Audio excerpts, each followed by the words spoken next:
Talk Radio. Thank you, James. Thank you, Ash. Busy show this evening. We're kicking off at 10 o'clock with Stephen Murdoch, computer expert. He's got a new app. And also, he'll be talking about what happened at BA. And then at 11 o'clock, we've got Stephen Page, formerly of the Bare Naked Ladies. Late nights with Iain Lee on Talk Radio. Late night, Iain Lee on Talk Radio. We have ways of making you talk. Surprise, surprise. I understand you're shocked at getting wise. I was feeling shame, you were feeling stupid, 'cause I knew what was wrong with me long before you did. I knew what was wrong with me long before you did.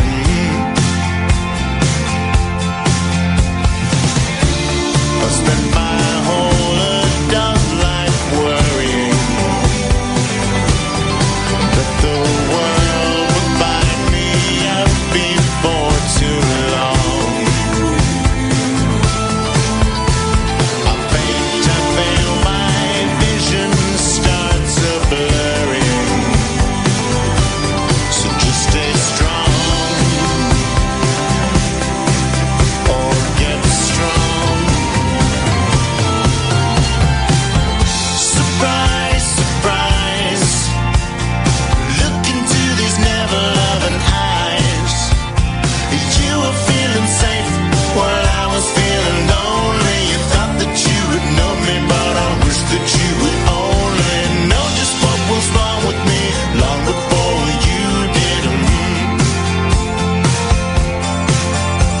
A life on the run from the truth is a gun with its barrel pointed deep down in your throat.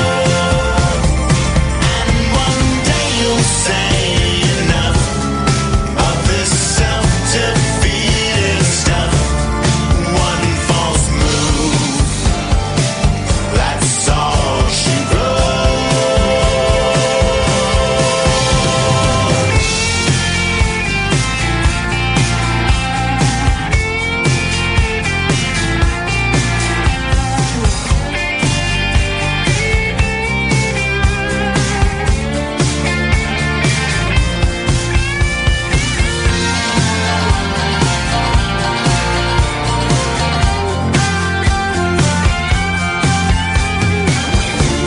And on those mornings when I'm lying in a bed alone and realize I'm old, my mind begins to wish that I was flying. It's not my mind, it's my soul. Surprise, surprise. I understand you're shocked at getting wise. I was feeling shame, you were feeling stupid, 'cause I knew what was wrong with me long before you did. I knew what was wrong with me long before you did. I knew what was wrong with me. Oh, yeah. Oh, yeah. I knew what Stephen Page will be on the show at 11 o'clock. Now, we are supposed to be talking to Stephen Murdoch now, but we're having problems getting through to him. long before you did. I knew what was wrong with me long before you. By the way, we've got some world exclusive news about Stephen Page when he comes on at 11. World exclusive. That's enough of that. We're supposed to have Stephen Murdoch on, the computer expert. He was going to be talking about technical the situation at BA and the balls up that's happened there. But we're struggling to get through to him. We're going to keep trying. He is also demonstrating a new app this evening, which he claims will make it sound like he is in the studio with me. He's not here. If you're looking on Periscope, he's not here. There is no camera trickery. He will make it sound like, with this new app, that he is broadcasting in HD and in 3D. And it really will be astounding stuff if it works. But as I said, we are struggling to get through to him. However, This bit of the show always goes absolutely nuts, absolutely mental. We get inundated with phone calls. So, if you have any tech questions, and it can be anything, it can be about BA, it can be about the virus that affected the NHS recently, it can be maybe you're having trouble converting files at home. Give us a call now. We will call you back, but do give us a call now, 0344 499 1000, because this really is a part of the show. I can see people calling in now. This is a part of the show when the phones go Billy-o. They really do. And so many times I get people emailing me or texting me after Stephen's been on and going, I tried to get through and I couldn't get through, and you should have him on for longer and you should get him on more often. He's on for as long as he's on for. So don't be disappointed. Give us a call now. I am hoping we'll get him on at some point. I can see Katherine beavering away trying to do the thing. Maybe it's his new app he's using. I'm not sure. But do give us a call. 0344 499 1000 is the telephone number. 0344 499 1000. And of course, it's not just computer things that he knows about. He knows all about new video games consoles, and we'll perhaps be talking to him about Nintendo Switch. He knows about all the electrical goods in your home, televisions, DVDs, anything like that, mobile phones, he knows. Maybe you're thinking about buying a new TV or upgrading your mobile and you're not quite sure what you should go with or where you should go. Well, Stephen Murdoch will have all of those. Have we got him? No, we haven't got him just yet. Okay. Is he? I think he's there now. Stephen, are you there? Stephen, are you there? It says on my screen he's there. Okay, no, we'll keep trying. We'll make this work, guys. We got to make it work. Otherwise, I haven't got a first hour of the show. 0344 499 1000. Katherine, maybe answer some of those phone calls that are coming through now, and perhaps Stephen, if you're listening to us, you can try and contact us. And maybe it must be a problem our end. I mean, that's the only thing I can see that would make any sense whatsoever. What to talk about? Oh, I tell you what we can talk about. I went and saw, and no spoilers, guys, no spoilers from me. We went and saw, Katherine and I went to a press screening of the new Wonder Woman movie. And let me tell you, it's long. It's a really long film. I enjoyed it. I thought it was good. I thought it was really, really good. I just thought it was too long. It's 2.25 hours. And I'm just thinking, if I've got kids sitting through that, and there are long bits where it's set in World War I, right? And I don't like things set in the World Wars, ones or twos, because I find it really boring. I find it a really dull period of, I just find it a bit dull and a bit tiresome. So that bit, there's a bit where, this isn't a spoiler, she gets off Wonder Woman Island, and then she goes off to World War I. But there's half a long bit when nothing happens. I mean, about 45 minutes where nothing happens. But it was good. And, there's certainly enough in there for the dads. I can guarantee that. Is that fan on it? 'Cause I'm sweating a ball off here. Literally sweating my balls off. Literally. There we go. Now we're on. How's it looking with Stephen? Says he's on. It says on my screen he's on, but we've been there before. Stephen Murdoch, can you hear me? Stephen Jeremiah Murdoch, do you hear me? London calling. No, he's not there. Okay, and the line's just dropped off. Okay, we will get there. We will sort it out. That's what we do. If Murdoch can't sort it out, then nobody can sort it out. This is what happens when you are at the forefront of technology, when you are pushing the boundaries quite often. those boundaries that push back, and they're pushing back tonight. But I'm pretty certain we can sort something out. I tell you what, 0344 499 1000 is the telephone number. We call you back. Any tech questions, or if you just want to phone up for a chat, please do that. Let's go to a break while we try and sort Stephen out. The wild man of late night radio is back. Iain Lee on Talk Radio. We have ways of making you talk. Okay, you're listening to Iain Lee on Talk Radio. We've just managed to speak to Stephen Murdoch on the telephone. Well, Katherine has just spoken to him on the telephone, and he's having problems activating the new app. But we think that he's very, very close to a breakthrough. So, fingers crossed, we will have him in the next few minutes. If you've got a technical question, something to do with gadgets, computers, televisions, your hi-fi, that's how old I am. Perhaps you're thinking of upgrading to a new phone and you don't quite know where to go. Well, why not give Stephen Murdoch a call?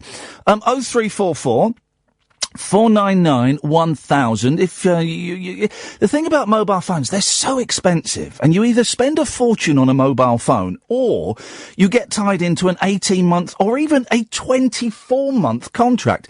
And if you do that and the phone's pony, then you're stuck with it. So why not pick up the telephone that you've got now and speak to an expert, Stephen Murdoch, and he will be able to help you with that. Or maybe your TV's on the blink and you're thinking, well, I've seen these have you seen these TVs that they're as thin as paper and they're curved? Well, I don't know why you'd want a curved television, but if you're thinking about getting a TV, then do give us a call, 0344 499 1000. I'm getting the thumbs up that we're almost through to Stephen. He's going to be, part of the problem getting hold of him for the last 15 minutes has been he's going to be premiering a brand new app, which anyone can get their hands on, and it is going to revolutionise radio broadcasting. He assures me that when he comes on, it will be in HD, it will be in 3D, it will sound like he is in the studio with me. And if that's the case,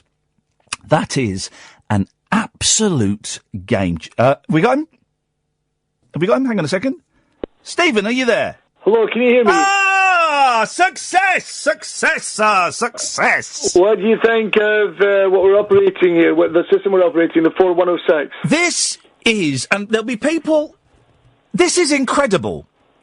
Listen, people will be at home not believing there is. If you're watching on Periscope, you can see it is just me in the studio. Hello, there's no one else here.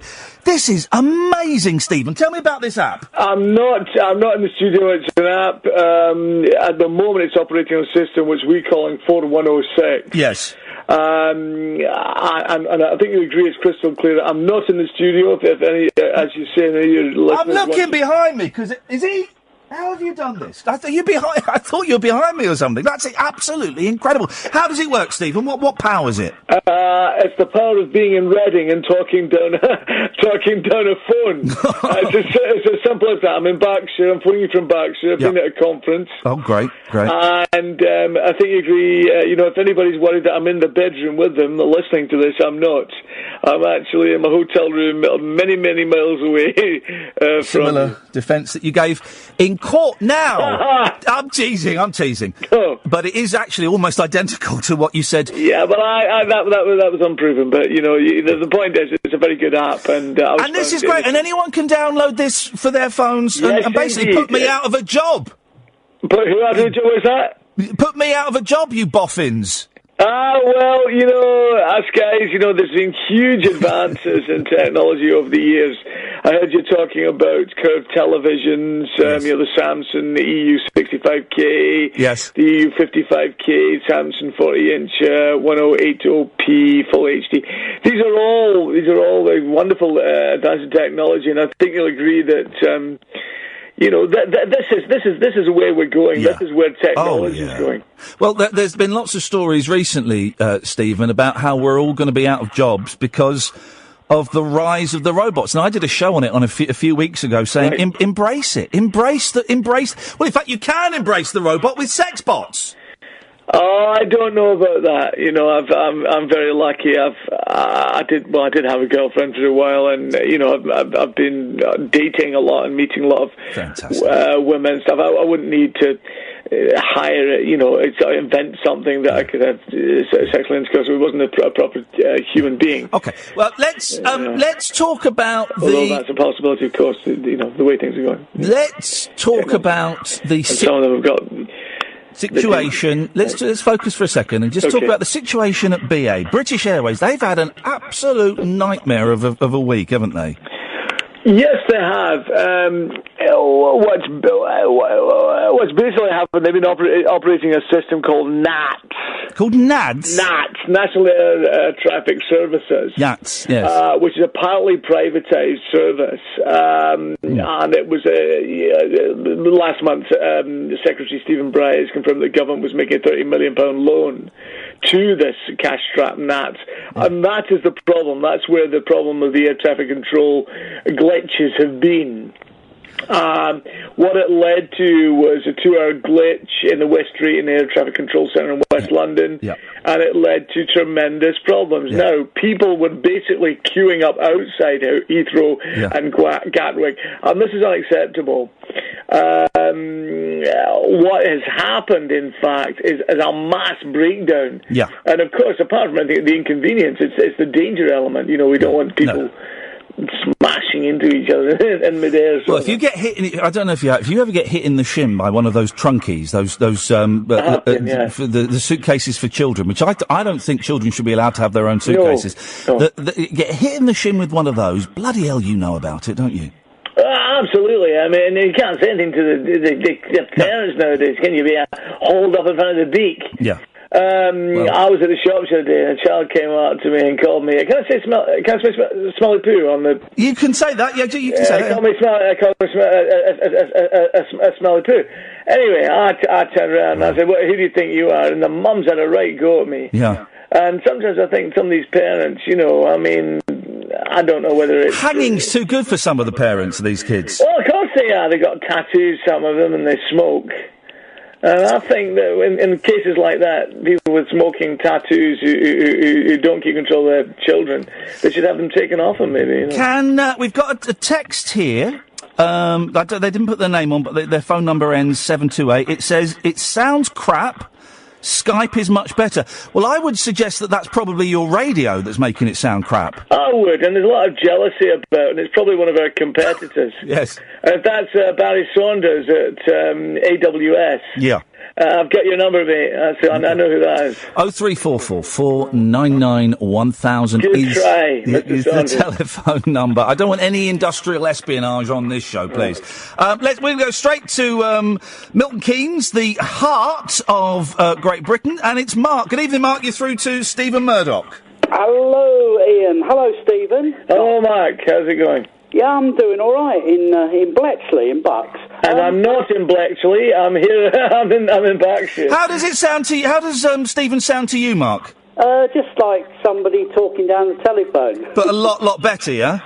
I don't have to say over, and it's like a two-way radio. That's only to the jealousy creeping. Bletchley, of course, Stephen, very, very important in the history of computers, as I'm sure you're aware. Yes, of course. That was where the old, what was the name of that thing? The insignia,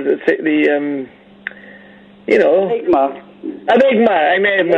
Yeah, I'm not a million miles from Bletchley Park. I'm still speaking Jeff Turing, Roger, wasn't it Turing?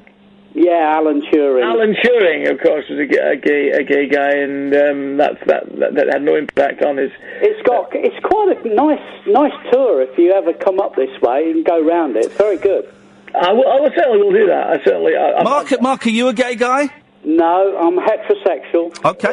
No need to be funny about it, people... A little bit dismissive, yeah. A little bit dismissive. We're a little bit more open-minded. That's fine. Be what you are, but it's no need to... Mark, let's get to your tech question for Stephen. Right, okay. Right, Stephen, I sometimes listen to an online radio station. Right. And how do they know that I'm listening? Because the other day I texted the radio station. They said, "Oh, you're a bit late on parade," you're getting later and later. So they could obviously see that I was actually listening. They don't do on DAB or FM. It's only online. If I could just ask you just nudge you towards the question, Mark. Just nudge you to the question, please. I don't know what that... As a gay man, you know, is it a gay radio station you're listening to? No, it's just a speech, talk radio. It's like a gay talk radio. A small commercial station, Mark, we've got a lot of people on the line. If I could just nudge you towards a question, please. What's the question? Yeah, the question is, how do they know that I'm actually listening? They could actually tell. They said, "Oh, you're a bit late." Okay, Mark. Let's. I don't know what. I mean, you know, I've done my best to try and talk about the latest technology and not exactly a tech question. I don't know Mark. what that was. Mark, I'm going to let you go, mate. All right, then. Wasting everyone's time there, and I'm not cutting you off because you're gay. That's got nothing to do with it. Let us. You're straight. I'll speak to anyone. You know, like Mark, if you're gay, like Mark. Okay, well, let's speak to a gay woman, Julie. Hello. Julie, you're through to... Hi, Ian. Hi, Stephen. You're through to Stephen, and we've got a lot of people on the line, so if we could... It's not exclusively gay technical problems I'm dealing with, you know, hetero ones as well. No. Stephen, I'm not very tech-savvy, but I think that my computer might have a virus because there's been some very strange searches on the internet history. Things like ketchup naked toe sucking, oiled cowboy rodeo, Russ Abbott topless food fight, naughty kangaroo fun. Okay, Julie. It's only me and my husband using it, so there's obviously a virus. I just wondered if you could give me some advice. When you say husband, is she? How long have you been married to her? Oh, it's a male husband. Oh, right. So you're not gay? No. Can I just say, if you're phoning up, pretending you're gay isn't funny, it's not clever, and actually it's quite offensive. So please don't, no more phone calls pretending you're gay, okay? I mean, I don't know where you get off on all this pretending to be gay business. If you've got a proper technical problem issue... Going to say goodbye, Julie, because I don't really... you know... Let's try... We've got Rob on the line. Rob, you're through to Stephen Murdoch. What's your technical question? Hi, Stephen. Oh, there's a proper gay guy. Go on. Are you swimming? Pardon? Sounds like there's water in the background. Well, there are swimming nights, no doubt. You know, if you want to join that sort of club, it's all male or, you know, whatever. Yeah, sure. But I'm not really... That's not really... I'm more technical stuff. Okay, Steve, I've got into photography recently. Fantastic. And I was just wondering if you can help me with a software package or program. Right. What I want to do is take, like, a photo of myself and put it like I'm with Jimmy Somerville. And I'm really struggling to get skin tones to match. Right. I just wondered if there's anything you could maybe recommend. Have you done those sorts of photographs? What you want to do? What exactly? Is it a photoshopping thing? Have you ever... Well, I think what he's asking, Steve, is that have you ever used computer technology to make it look like you are with a celebrity? Is that right, Rob? Jimmy Somerville. You want to look like Jimmy Somerville? No, I want to be in the photograph with Jimmy Somerville. Right, and the photo exists already of Jimmy Somerville, does it? Yes, I want to be, well, the head does, and I want to use my head and Jimmy Somerville's head, right, and put them into a new photograph. Okay, is that possible, Stephen? What software would you recommend using? I reckon you know, Photoshop is very simple software that's readily available. You only have to go to Twitter, Facebook, see people using Photoshop all the time. Google it. Google it, my friend. Google it. Let's go to Gatford. Gatford, you're through to Stephen Murdoch. Oh, well, I think perhaps he just answered the question. I don't need to ask him. I could just Google it. Okay, that's great. Yeah, thanks. Cheers. Glad to glad to be some help. You know. We're out of callers.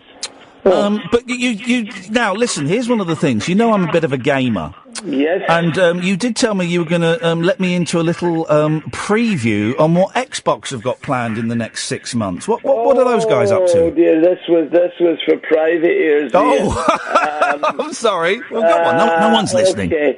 Well, look, Xbox got all sorts of things planned. There's more Black Ops. There's more of FIFA 17. The thing I was going to tell you about, I don't really want to tell you on air. Okay. Well, just tell me. No.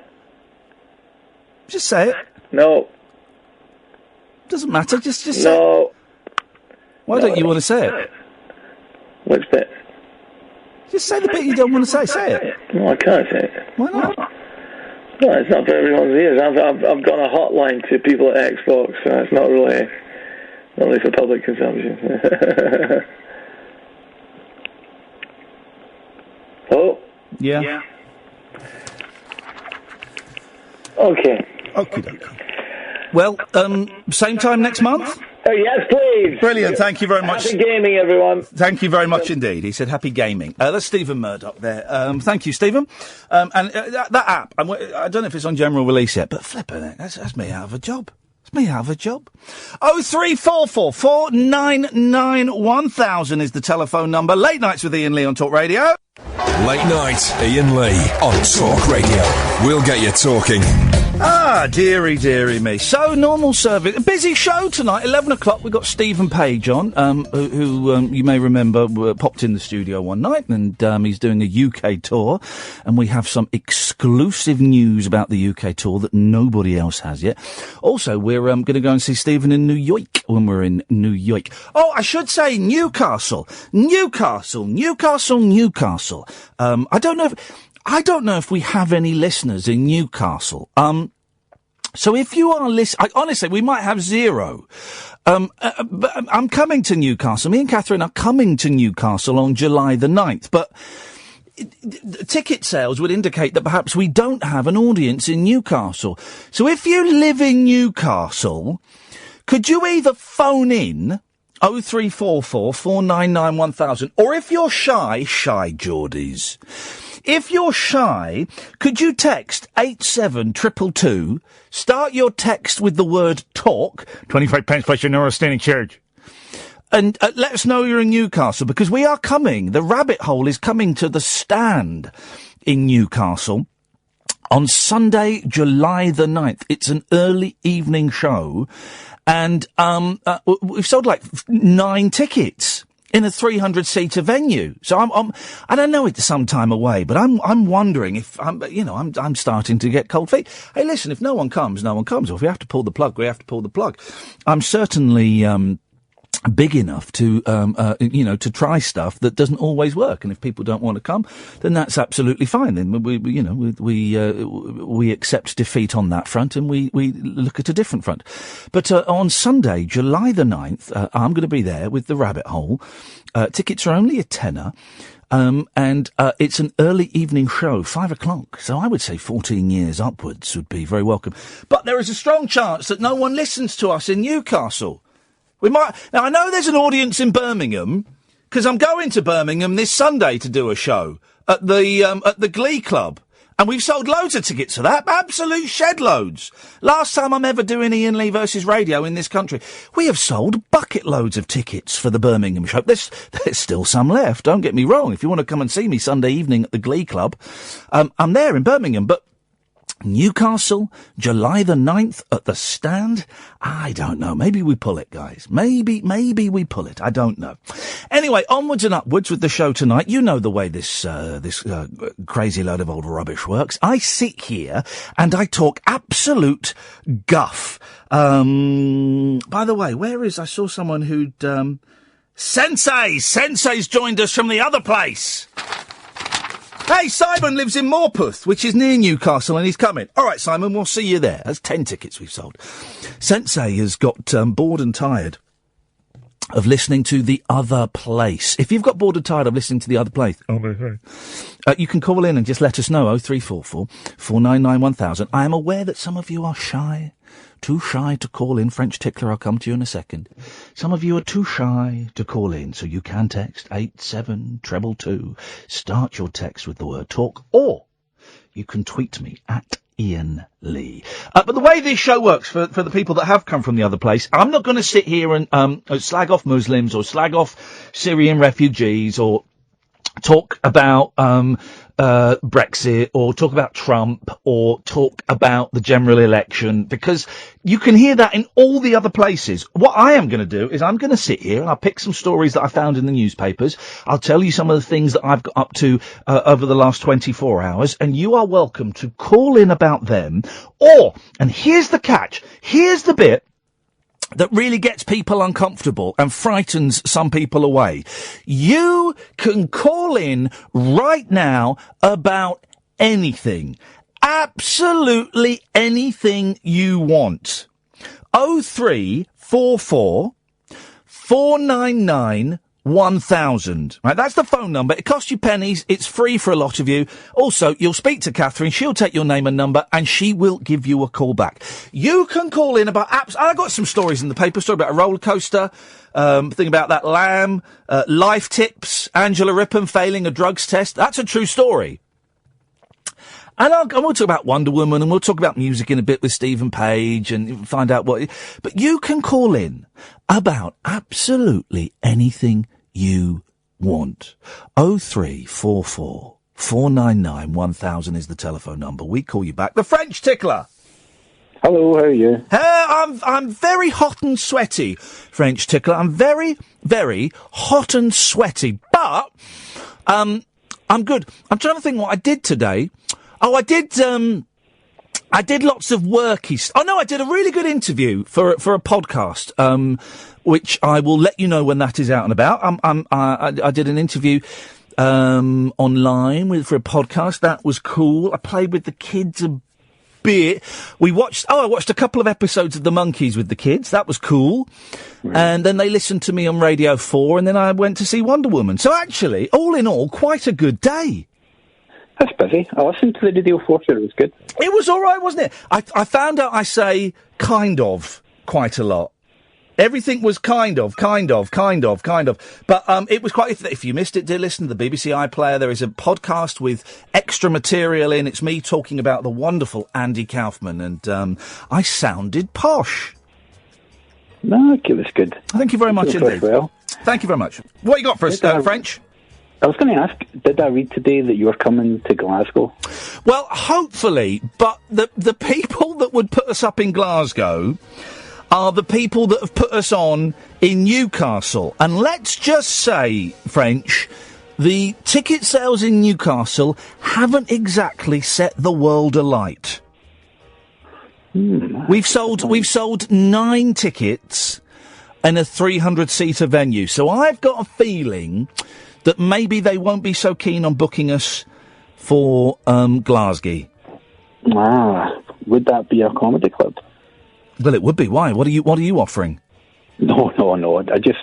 The comedy club I like to go to has a place in Newcastle and Edinburgh. Yeah, the stand.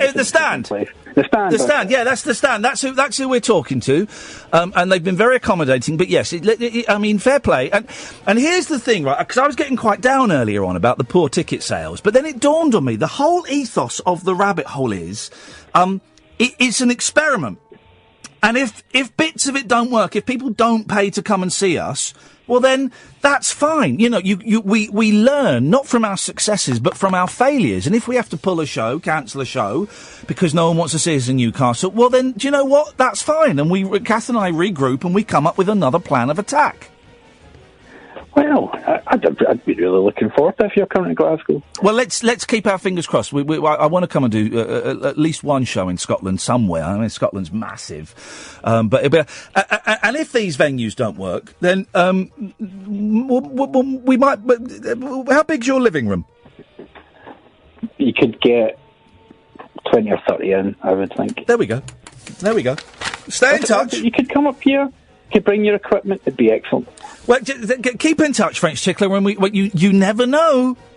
Well, that would be excellent. It might happen, man. Thank you very much indeed. It might happen. We've done shows in people's living rooms before. David from Washington says he's going to come as well in Newcastle. Beautiful. That would take, if David buys one and Simon buys one, that takes us up to 11. Only another 289 seats to go, guys. Get them soon, because we might... get them soon, because if they don't start going soon, we might have to pull it. I don't know, but, you know, here's the joyous thing, and I did get quite down about it.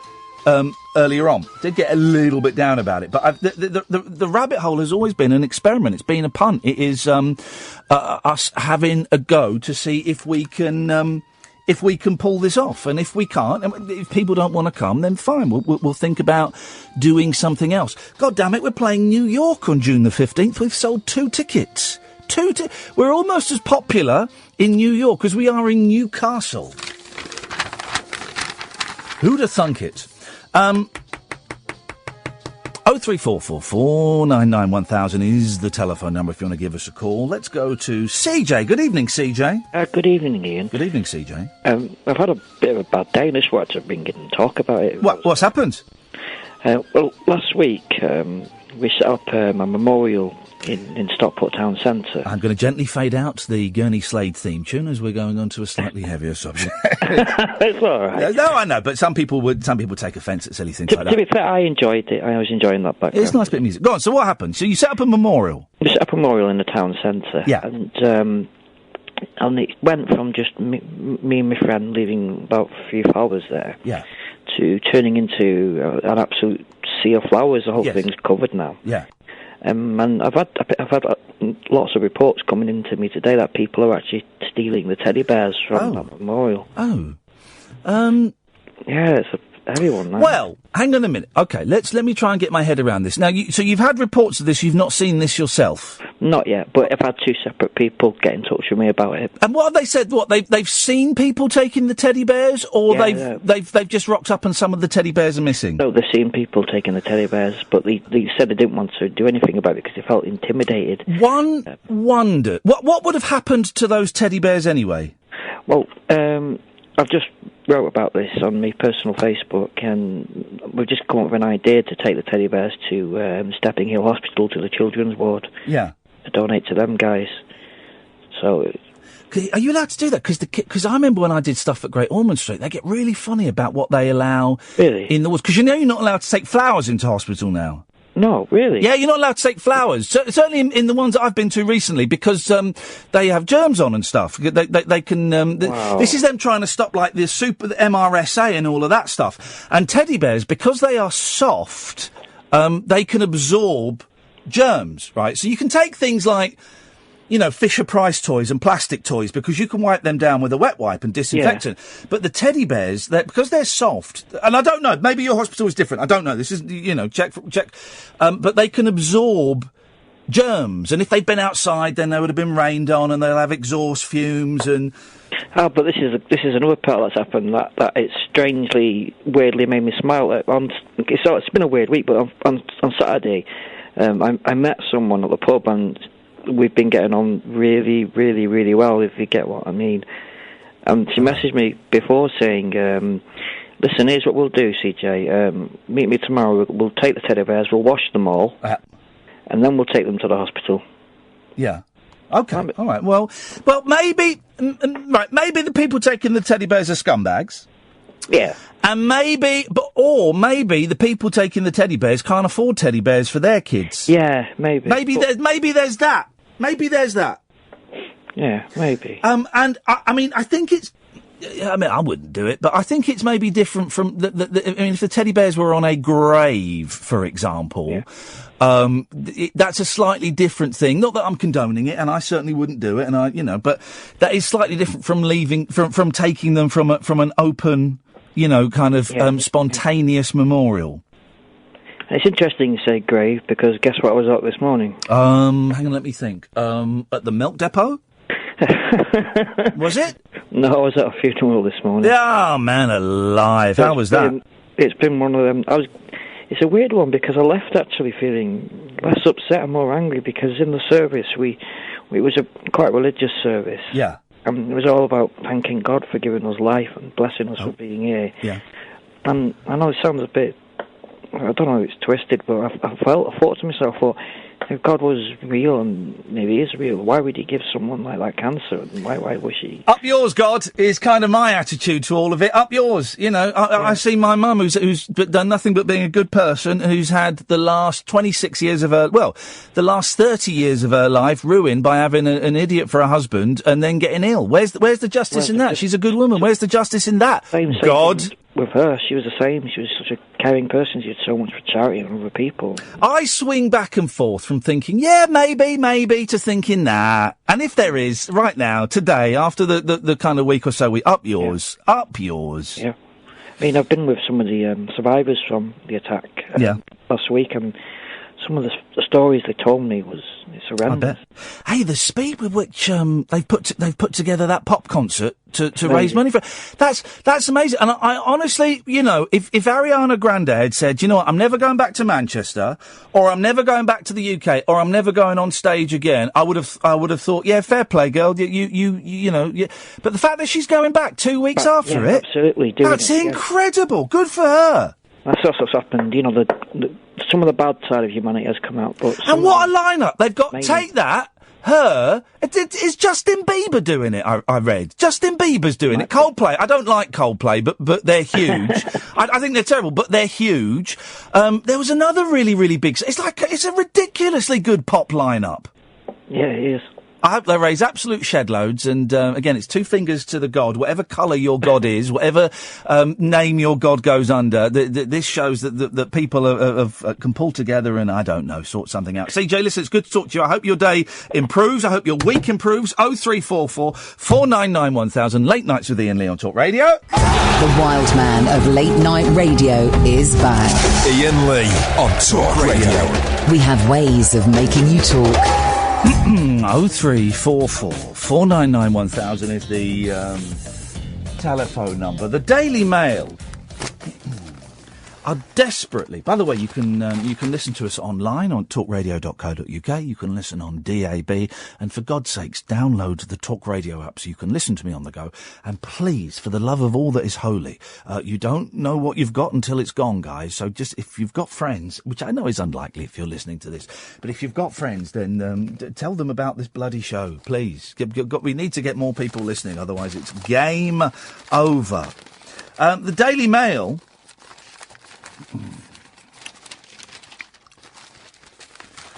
Still going on about that sheep that's definitely been eaten by a dog. But it's not on page 3 anymore, it's now on page 15. And it's a small bit on page 15. They've given up on the sheep, guys. They are giving up on the dead sheep. That much is simple and obvious. Farmers all over the country are being urged to keep an eye out for Bella the lamb 3 weeks after she went missing with her sheepdog best friend Blake. Stop saying they're best friends. It's the food chain went out for a walk. Nature took over. Owner Natalie... Well, and this story was in the Mail yesterday. Why are they kind of doing it again? You do get the feeling sometimes with newspapers, and all the newspapers, that some stories are in there just because they've got that space to fill. They've got that little space to fill at the bottom of the page. So we could do that dog lamb story. We did it yesterday. I know, but no one's going to read it. This guy's reading it. Owner Natalie Hayward was overjoyed when Blake was returned to her on Saturday after he was found wandering 2 miles from her home. 2 miles ain't far. Right, 2 miles is not far. A toddler could find their way home if dropped off within a 2 mile radius of their home. A toddler could find their way back. Dogs are cleverer than toddlers, trust me. I've had both, right? That dog, if it had wanted to go back, could have found its way home at a moment's notice. He can't. He's got a guilty conscience. He's got a guilty... And also, this is how clever this dog is. He's not going back until he's crapped out that entire sheep.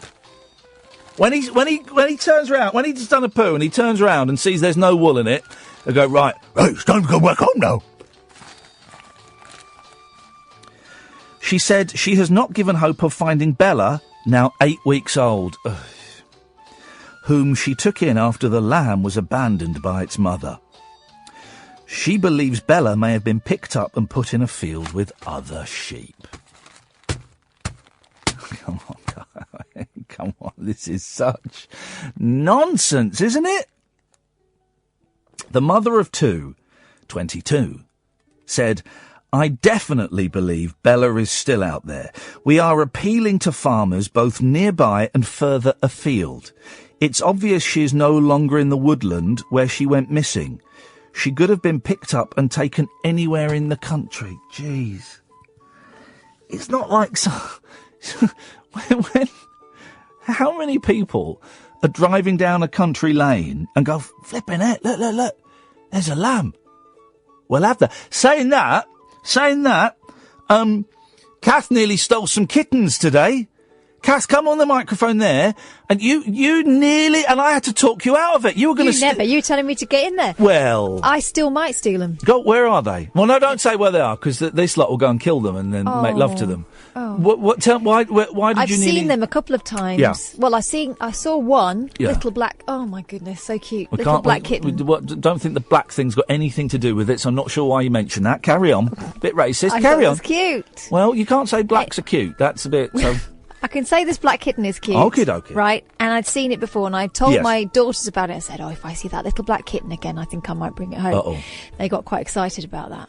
Wait a minute. You can't say that to the kids. Well, what I'm trying to do is get them to work on their father, because he hates cats. Aha! I see. So I'm thinking if there's 3 against 1... I see. It's that, and I'm trying to soften him up about it. Yeah. So, I've been going on about this kitten, and then I said to the girls, I haven't seen it again. Yeah. Today I saw it. Yeah. And guess what? Yeah. It's got a brother or sister. And you were going to steal it. Oh my goodness, it's just... They're just living on some stairs. Yeah. How is that possible? But their mum's there and they look quite attached to their mum. Well, and you club the mum to death. No! I can't take three. 3 would be pushing it, wouldn't Can't it? take the mum. The mum will be feral, right? So well, you I don't think want the kittens are feral too. Well, you I couldn't stop them being feral. Well, I went over to see if I could, get close to one. Yeah. And it ran away. Wowzers. And it hid. And it wouldn't come out. And it looked terrified. Good. And I thought, I'm going to leave it alone. Good. Until it's tired out, and then I'll get it. Thank you very much indeed. She believes Bella may have been picked up but we're appealing to farmers nearby and further afield. Any farmer who notices they have an extra lamb, or anyone who is offered a lamb like Bella for sale, should get in touch. Here's the thing, right? If the dog hasn't eaten it, then someone who's picked it up has. You don't just pick up... You get a lovely bit of roast lamb. Beautiful. Beautiful.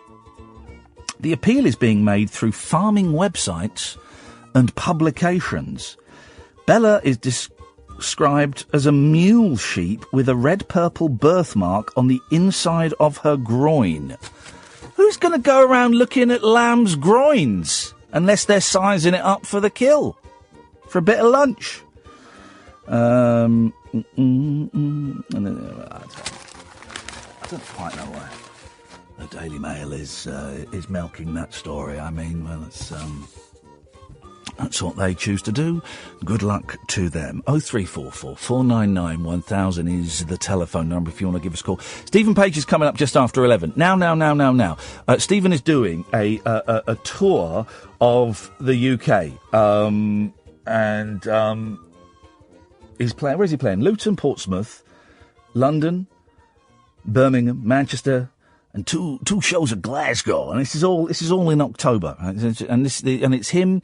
I think it's him and 2 other people. That would make it a trio, wouldn't it? We'll find out when he comes on exactly who's coming over with him and what he's going to be doing and all the stuff like that.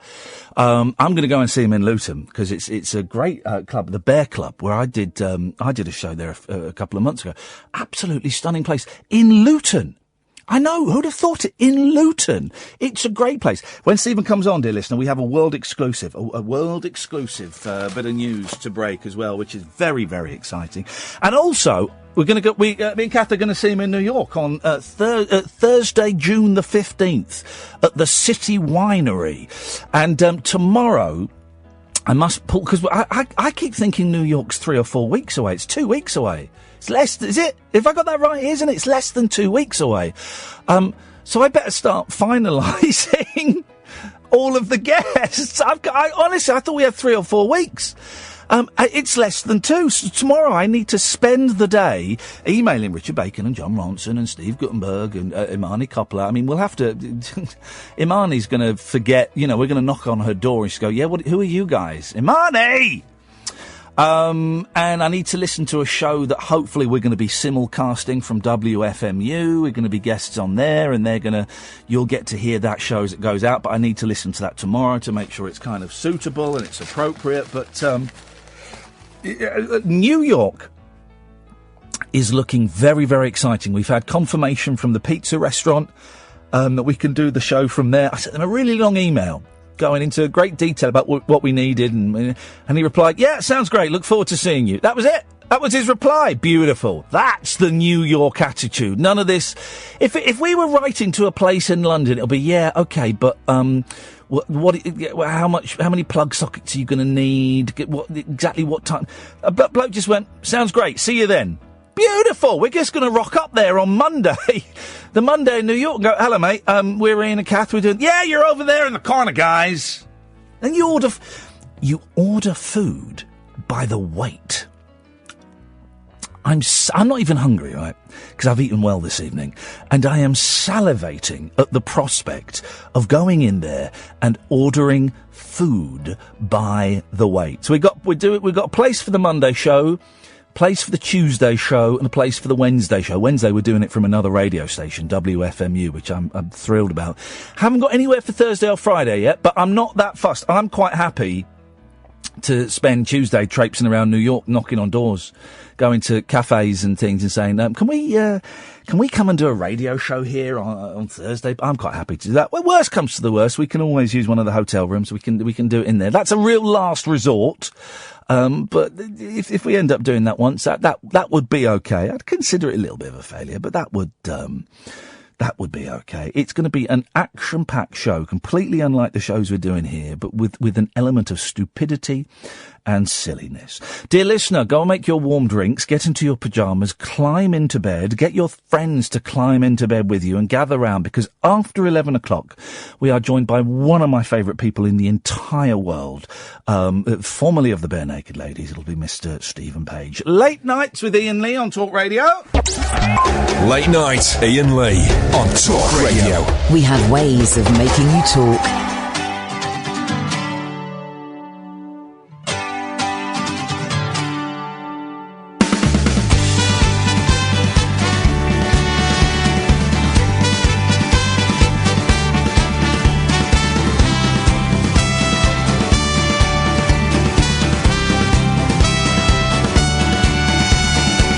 Here's what it takes to survive.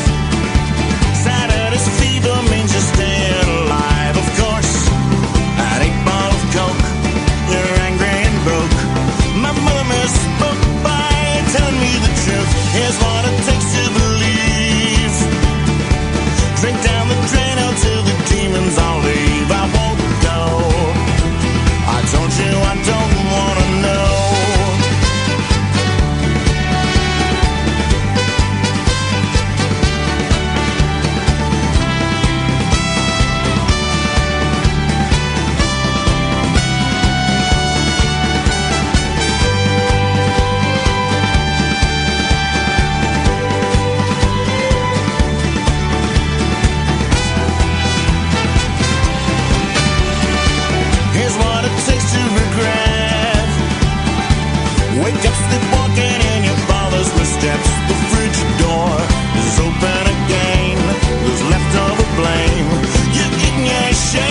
song is too good. I mean, it's just too good. Too good. Love it. Here's what it takes. Here's what it takes. Here's what it takes. Here's what it takes. Here's what it takes. Here's what it takes. Here's what it takes to forget. And do you know what? I think I just got the line. What we once kept hidden from our parents, now we keep it hidden from the kids. Oh, man. That just hit home. That just hit home. Here's what it takes. Here's what it takes. Here's what it takes. Here's what it takes. From the fantastic Heal Thyself Part 1 by Stephen Page, here's what it takes. And all the way from New York in the United States thereof, it's Mr. Stephen Page. Evening, Stephen. Oh, hang on a minute. We've lost him. Stephen? Stephen? Oh, dear. Oh, oh, there he is! I had the mute button on by mistake. Don't do that, because I'm an idiot. I'm working with idiots, and we're all looking at each other going, what have we done? What have we done? But see, I'm also an idiot. I pressed it because I pressed the coffee grinder, and I thought that's too loud. I pressed it, and then I forgot to let go. I love that song. I've just got the line. What we keep hidden from our, what we once kept hidden from our parents, now we keep it hidden from our kids, and that's just doing hit me. How you doing, man? You all right? Stephen, you fit it again. Stop hitting mute. What happened? What, I didn't hear anything. I hit nothing. Are you sure you hit nothing? I hit nothing. Okay, listen, if there could be, there is a rumour that this studio is haunted, so it could be the ghost, or it could be our computers are rubbish. Let's see what happens. If we lose you again, we'll call you back and we'll sort it out. How are you doing, Stephen? You all right? I'm well. Good. I'm good. Good. Now, how are you? I'm well, and I'm really excited because I thought it was 3 or 4 weeks until I'm coming to New York, me and Kath. But we're coming in less than 2 weeks, and we're coming to see you by coincidence at the City Winery in New York. That'd be fantastic. Yeah, I'm looking forward to it. My friend Wes Stace asked me if I would do this gig with him. It's a record release for him. A City Winery is a pretty venue in downtown New York, so I was going to say, I can't say anything but yes.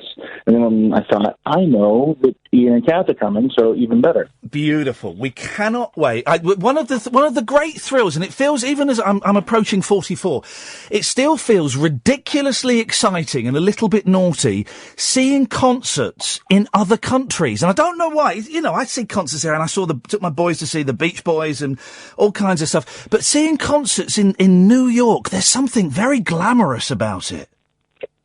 Even for me, I mean, I live a few hours away from the city, and I've played in New York City a ton of times, but it doesn't matter. If I go to see something there, it's a different experience. One of the best shows I ever saw in my life was at BB King's, and it was booked as a last minute on a whim, and it was to see Ronnie Spector do a Christmas show. Man alive, we were sat right at the front. She comes out in are you going to be wearing a Father Christmas outfit, or is that asking too much? Well, it's a little early in the year, but I could do it. It's never too early to be celebrating. My 5-year-old today, we were watching something on the TV, and he went, "Daddy, you know what? I can't wait for Christmas because I'm going to ask Father Christmas for £2 million." I went, "Well, I don't think he prints his own money up."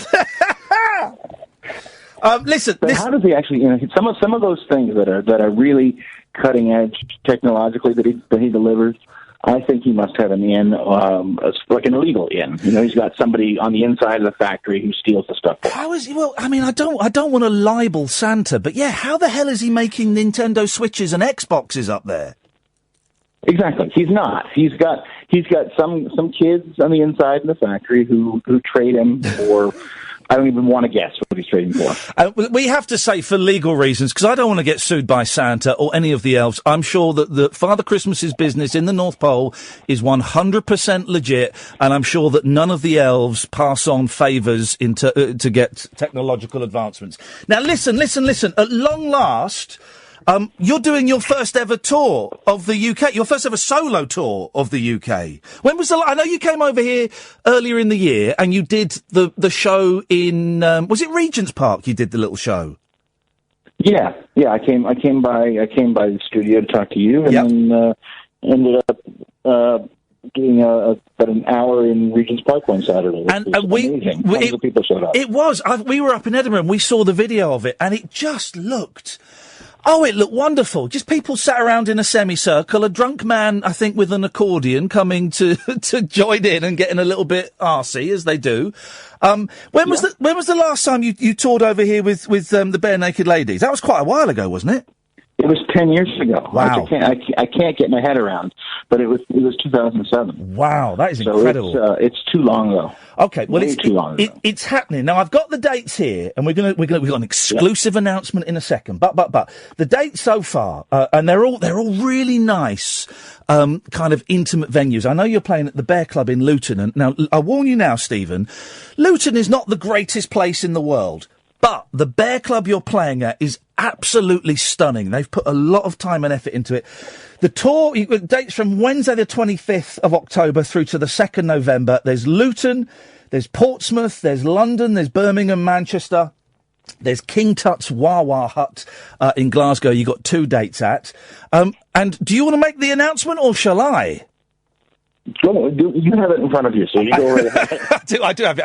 I know the cities. I don't remember the venues. Cynthia, your PR, has emailed it to me in red. That there are extra dates, dear listener. The tour is selling so well. There are extra dates, and so the tour now starts a few days earlier. So the 2 extra dates are Sunday, the 22nd of October in Leeds at the Wardrobe, and Monday, the 23rd of October in Cambridge at the Emmanuel United Reformed Church. So Sunday, the 22nd of October in Leeds, Monday, the 23rd of October in Cambridge.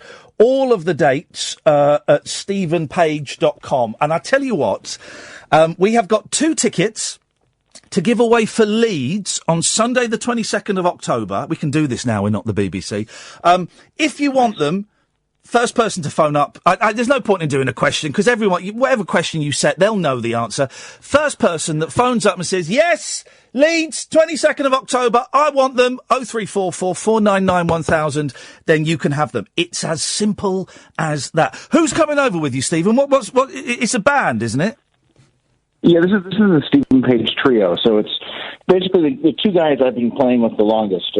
Kevin Fox playing cello with me, and Craig Northey from the band The Odds playing guitar. And Craig and I have, the last record especially, we co-produced Feel Thyself together and wrote a lot of songs together. And we wrote some songs together on Page One. But we've known those guys since about 92 in The Odds, and they toured with Bare Naked Ladies for years. And then Kevin Fox, I met when he was playing with Sarah Harmer, who supported BNL in about 2000. So I've known these guys forever, and it's a really special trio that we've done now. Like, we're kind of comfortable enough that we're actually feeling really good about what we do. I love it when it's nice and stripped back. And there's a cello. Oh, I love it. I learned the cello when I was a kid, and I was terrible at it. But I just think it's one of the most beautiful instruments. Yeah, it's gorgeous, and he's so flexible and smart as a player, and really a sensitive player. And he's really good too because he's a good straight man. Yeah. He likes to kind of back me into a corner and make sure that I don't stop talking when I should. He likes to make it as uncomfortable as possible, and I like that challenge. Oh, good. I think the phones have gone nuts, of course. Let's go to Andy. Hello. Hey, Andy. How you doing, man? Super, great. Now, do you live anywhere near Leeds? I can't place your accent. I live just north of Newcastle. Okay. Do you want to go and see Stephen Page on the 22nd of October? I'd love to. Stephen, do you think Andy sounds like a worthy audience? I think so. I think Andy is my ideal demographic, and yes, I would love Andy to be there. Andy, you got a pair of tickets. If you stay on the line, Kath will get your details, and we'll put you in touch with all the relevant people, and we'll sort it out. Nice one, Andy. Thank you, mate. Great, thanks, bye. There we go. I worked for the BBC for years, Stephen. We weren't allowed to do competitions because there were too many people there were taking the prizes themselves. So it's going to be good. I remember one time playing at, I want to say it was at, it was either Shepherd's Bush or, what's the other, Hammersmith. Country Club. Town and Country Club in the Kentish Town. Kentish Town. Yeah. And it was one of those 2 gigs, and I remember seeing one of the people from our label selling tickets in front of the gig, selling their No! You're joking! They were out there touting! Yep. Oh, no. What are you listening to at the moment, Steve? I know you have a broad musical knowledge, and I know that you love the music. What when you get home, what do you put on? You know what? Lately, I've been in a pretty obsessive Dion phase. Oh, okay. Sometimes like everybody's got a singer or two who just like cuts them to the bone. Like something about their voice just gets them. Yeah. For me, like Marvin Gaye is one of them. It doesn't matter what he sings; it's just in his voice. And it's the same thing with Dion. Even kind of his not so great records, there's something amazing to be and transcendent to be found. So right now, that's kind of where I've been digging a lot. He did that wonderful album in the mid-'70s that flopped massively and has gained cult status with Phil Spector. That Born to Be With You, isn't it? Born to Be With You. Yeah, I actually used to do Only You Know from that record live. Oh, really? It's one of my favorite songs to sing. Yeah, for sure. It's a great album. But see, I have a bit of an obsession with that period of Phil Spector. Yeah. It's like the Leonard Cohen record at the same time, and they kind of peripheral records that sound like that same musicians, and all the way to Pussycats even. Oh wow! Because I'm still I bought the Nilsson box set, and I struggle with Harry Nilsson. I struggle with him, and the first couple of records are beautiful, and they're kind of folky and poppy and but I get the beauty of his voice. I just find it difficult to dive in as deeply as everyone else seems to. There's a lot of material and there's a lot of crap. Yeah, that's the thing.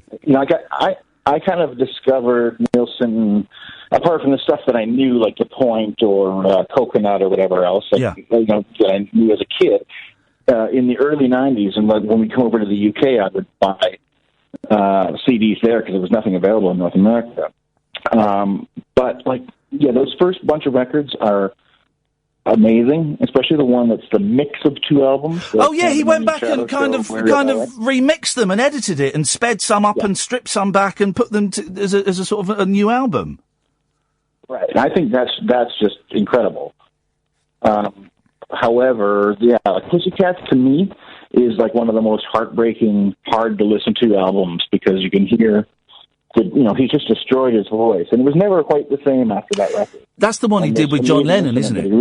He did that, right, yeah. And there was he was hiding from the fact that he was coughing up blood because he was drinking and drugging too much, and he just ripped his voice to shreds. Right. Yeah, and that was like everybody loved him, so everybody he was a lovable guy and had lots of great friends and incredibly talented friends. And the thing is, you could hear him listen to a song on. I think it's on Good Night, Vienna, the Ringo album, Only You. Yeah. Is it on that or is it on Ringo? It's one of those two records anyways. There's the version of Only You. It's Lennon on acoustic and Steve Cropper on electric, Billy Preston on electric piano, and Harry Nilsson on backup vocals. And it's one of those most perfect recordings because everybody sounds exactly like themselves. Yeah, yeah. And it's like the perfect example of what's so great about Nilsson. Like, it seems so effortless. Or the Nilsson Sings Newman record is the same kind of thing. Where it's just like this effortless creativity. The fact that we are now discussing Ringo solo albums from the 70s makes me very, very happy, Stephen, as a geek. Hey, are you here's the thing. I love the Beatles. If you don't love the Beatles, you haven't got a soul. Then I'm not interested in you. But I find it really hard to get caught up in all this Sgt. Pepper excitement. And I know that there's this 6-album box set and there's also a 2-disc version. And I think it may be the first Beatles thing I don't buy because I don't want to hear 6 different versions of A Day in the Life. Well, I had the bootlegs a long time ago, so I had trouble even with the anthology when it came out. Like, I bought the stuff and didn't really dig in. Yeah. And over the years, stuff shows up on random and I enjoy it. And I've had mixed feelings about the remixes, but, thanks to Beatles Rock Band that we're able to hear all the isolated tracks. All that stuff came from the video game. Yeah. Right? The reason we can hear all those tracks, which is so amazing. But I just said to my wife yesterday, I can't believe I didn't buy the Sgt. Pepper's thing. But I think really, I want the book. Yeah, the book looks sexy. The book looks very sexy indeed. And you're right. We owe so much to Beatles Rock Band because there's all these wonderful versions floating around online now of just the vocals from the side 2 of Abbey Road, and it comes from that. Right. That's right. You got Heal Thyself Part 1. Is a Part 2 happening? Are you recording at the moment? Have you got anything on the go? I just came up from the studio downstairs. I've been working on it, so I'm down to work. It's almost done. I swear. Oh man! I just feel like it. I've been sitting on this so long. I feel like it needs a couple new songs. I'm trying to figure out which ones belong there. Yeah. Very sexy. Very sexy. Make it happen. Stephen, listen, it's an absolute pleasure to talk to you. For those 2 new dates that have just been announced, we have just announced. Sunday the 22nd of October at Leeds at the Wardrobe. Monday the 23rd of October, Cambridge, Emmanuel United Reformed Church. And I tell you now, and there are other dates, there's Luton, Portsmouth, London, Birmingham, Manchester and Glasgow. They're all on stephenpage.com. I tell you now, guys, these are not huge venues that Stephen is playing. These are intimate venues, and if they've not sold out yet, they will sell out very, very quickly because they are, they're wonderful rooms. They've all got their own personality. And we're looking forward to seeing you in Luton and seeing you in New York, Mr. Page. Indeed. Couple of weeks from now, man. Listen, thank you so much for coming on. Anytime you want to come on and sell stuff or just want to chat about Harry Nilsson and Ringo Starr solo albums, you send me an email and you're very welcome to come on, Steve. I might just have to hit you up then. All right, mate. See you later on. Thank you very much, Stephen Page, ladies and gentlemen. stephenpage.com is the place to go to if you want those tour dates. Well done to Andy. You're going to go and see him for free. And those places, honestly, they're not big venues. And I'm really surprised. I mean, the Bear Club, I sold out the Bear Club. Do you know what I mean? I sold it out and he's playing there. So go and get those dates. And if you want to follow him on Twitter, it's at Stephen Page. 0344 499 1000. I'll invite Katherine into the studio. She may decline my invitation. I don't know. She's a strong, independent woman. And after seeing Wonder Woman, she's being a little bit annoying, if I'm honest. Late night, Iain Lee on Talk Radio. We'll get you talking. Here's the thing, because we were talking, Katherine, who's now in the studio. Good evening, Katherine. Hello. We were talking because I always thought he lived in New York, right?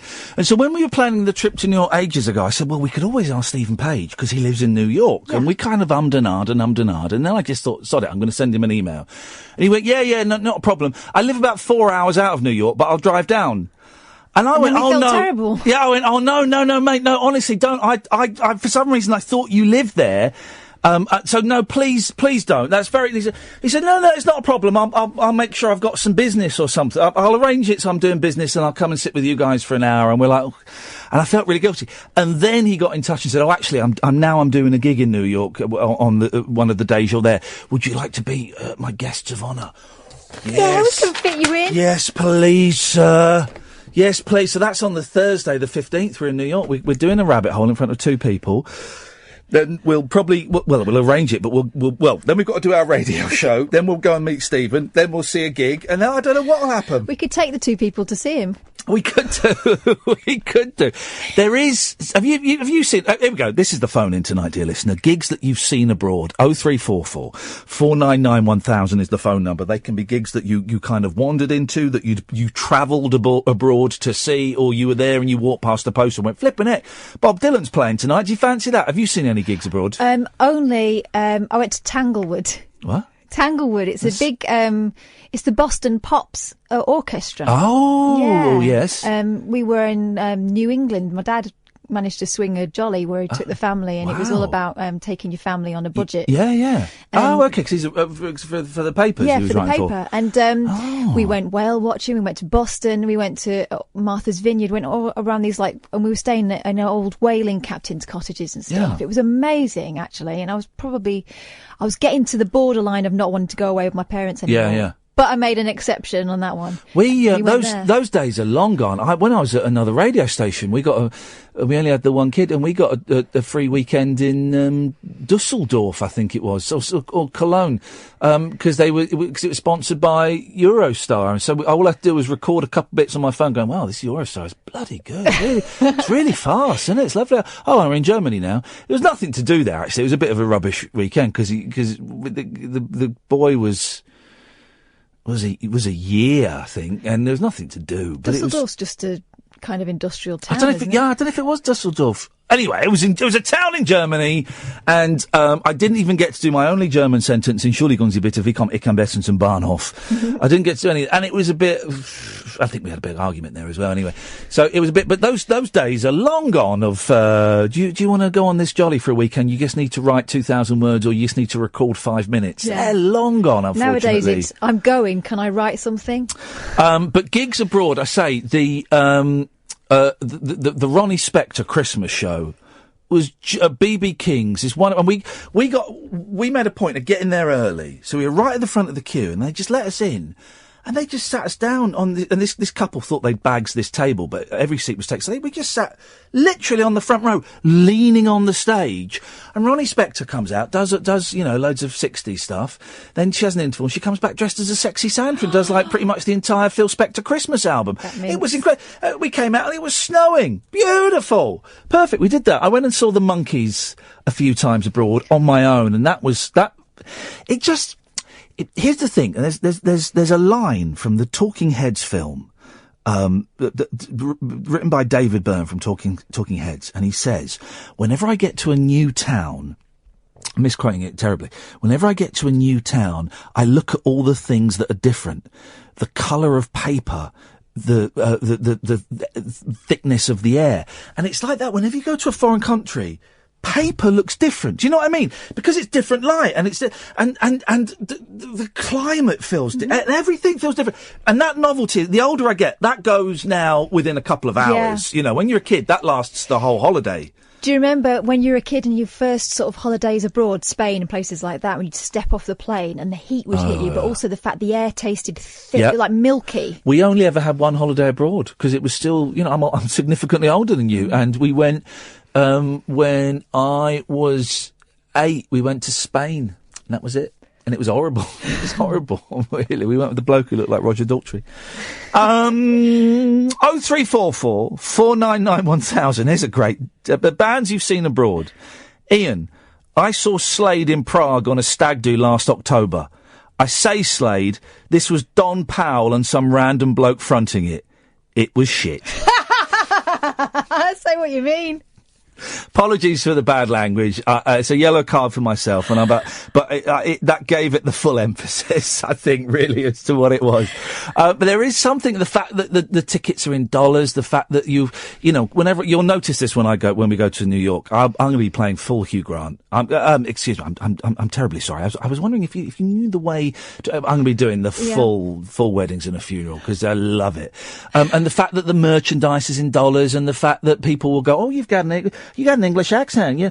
All of that stuff, everything about it. When we went to see my sister in Georgia, I mean, it was a sort of place where you don't get a lot of tourists anyway. And we were in a shop, and we were buying a few things. It was a Gap. It wasn't like a little, small... Chris, stay there. I'll come to you in a second. The woman who was in the queue... next to us, there was two tills, and the woman, she finished her shopping, and then she and the checkout woman were just leaning on the desk. And we stopped talking, and they went, "Oh my God, I love how you talk. If I talk like that, I'll talk all day long." Yeah, well, you do. And we went, "Well, we think your accent's cute too." We do talk like this all day long, and we annoy the people that we work with. We're a right pain in the... I've got something in my pocket with your name on it. All right, Wonder Woman. Chris, I'm going to come to you in a second, I promise. 0344 499 1000. Late Nights with Iain Lee on Talk Radio. The wild man of late night radio is back. Iain Lee on Talk Radio. We have ways of making you talk. Here they come. Here come the phone calls. 034. It's always tough when you've got a guest on, then, because people kind of relaxed at home. We've had 2 guests on tonight. Paul, I'll come to you in a second. Chris has been waiting longest. Good evening, Chris. Hey, Ian, how you doing? I'm all right, thank you. Chris, what you got for us, mate? Yeah, well, I saw Stephen Page over at Jackson Triggs at Niagara-on-the-Lake last year. Where in Niagara? Niagara-on-the-Lake at Jackson Triggs Winery. Oh, flipping heck. So, now, were you over there and you saw a poster for it, or had you gone over there with tickets in hand? It was pretty much tickets in hand. I mean, it was my first time going over to Canada, and I'd taken my girlfriend over, and we got engaged down at Niagara Falls the day before it. Oh, mate, you are a player, Chris! Well, it was totally unexpected on her part, anyway. Well, I'm glad you expected it. That would have been weird if you hadn't have been expecting it. Yeah, it was a bit of pre-planning, but yeah, it all worked out really, really well. And once we went down to Jackson Triggs, it's a big winery, and they do like a sort of amphitheatre out the back. Oh, and you get like a 4-course tasting menu before it if you decide to go down that route. So you were nicely alit for the show. Yeah, it was really, really, it was a really, really nice night, weather-wise. And after the meal, we went down to the merchandise desk and had a wee look around, and Stephen's manager, I think you mentioned her earlier on in the interview. Yeah. She leans right over the merchandise desk when I was speaking to the girl selling the T-shirts, etc. And she says, "Tell me that you guys haven't come all the way over from Scotland just for the gig." And she was truly, absolutely sincere about it, and I thought it was quite funny. Yeah. It was just, I was a bit taken aback when she said it, and of course I laughed, and we both told her our news, and she trotted off to do something else. And I turned round to my right at that particular moment, and there was a guy called the Hypo who runs a website called rockatoldschool.com. Yeah. And he has got loads and loads of accurate bare naked ladies tabs on the website. And can I just say, you've raised an excellent point there, and what you've just said will mean nothing to a significant amount of people. But, right? The number of times I'm listening to a song and thinking, I want to play this on the guitar or the ukulele, because A, it'll be fun, and B, it'll be fun, and the boys might like it. And you go online and you type in, bare naked ladies, 1 week chords, right? Because I can't play the tabs with all the finger, but I can do the chords. And you're playing it, you're going, nah, that don't sound right. And it turns out it's just some random has just posted a load of made-up chords, like easy baby chords.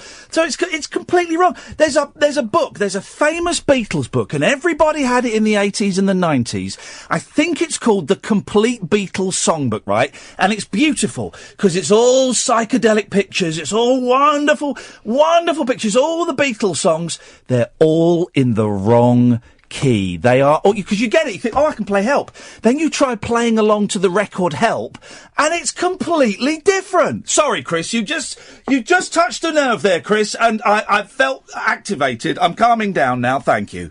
Well, I can agree with your sentiments there. So, it's awful. But yeah, I mean, so rockatoldschool.com is the website if you want to get accurate bare naked ladies tabs. But the guy who runs it was standing right next to me, and I could not believe it. And of course, I just said, "You're the Hypo," and he's like, "Yeah, but how do you know that?" And I explained that we'd spoke loads and loads over the years, about bare naked ladies tabs, etc. And cue 45 minutes of marriage advice from my new pal Alan. But so anyway, we went and took our seats after we'd spoken to him, and this it just got more and more surreal as the night went on, because Alan and his wife had chosen seats next to us. Stalker alert. Well, it's totally random when you go in. They just give you like a bit of paper and say, "Go and put that on your seat." Yeah. Wow. So anyway, we took our seats. The performance started, and of course, as you'd expect, I was blown away by the first time I'd actually seen Stephen performing at all. And being, a big bare naked ladies fan, I hadn't seen him during his time with the band. No, nor did I. I missed it. I was going to go, and I was working. I thought, I'll catch them next time they come over, sucker.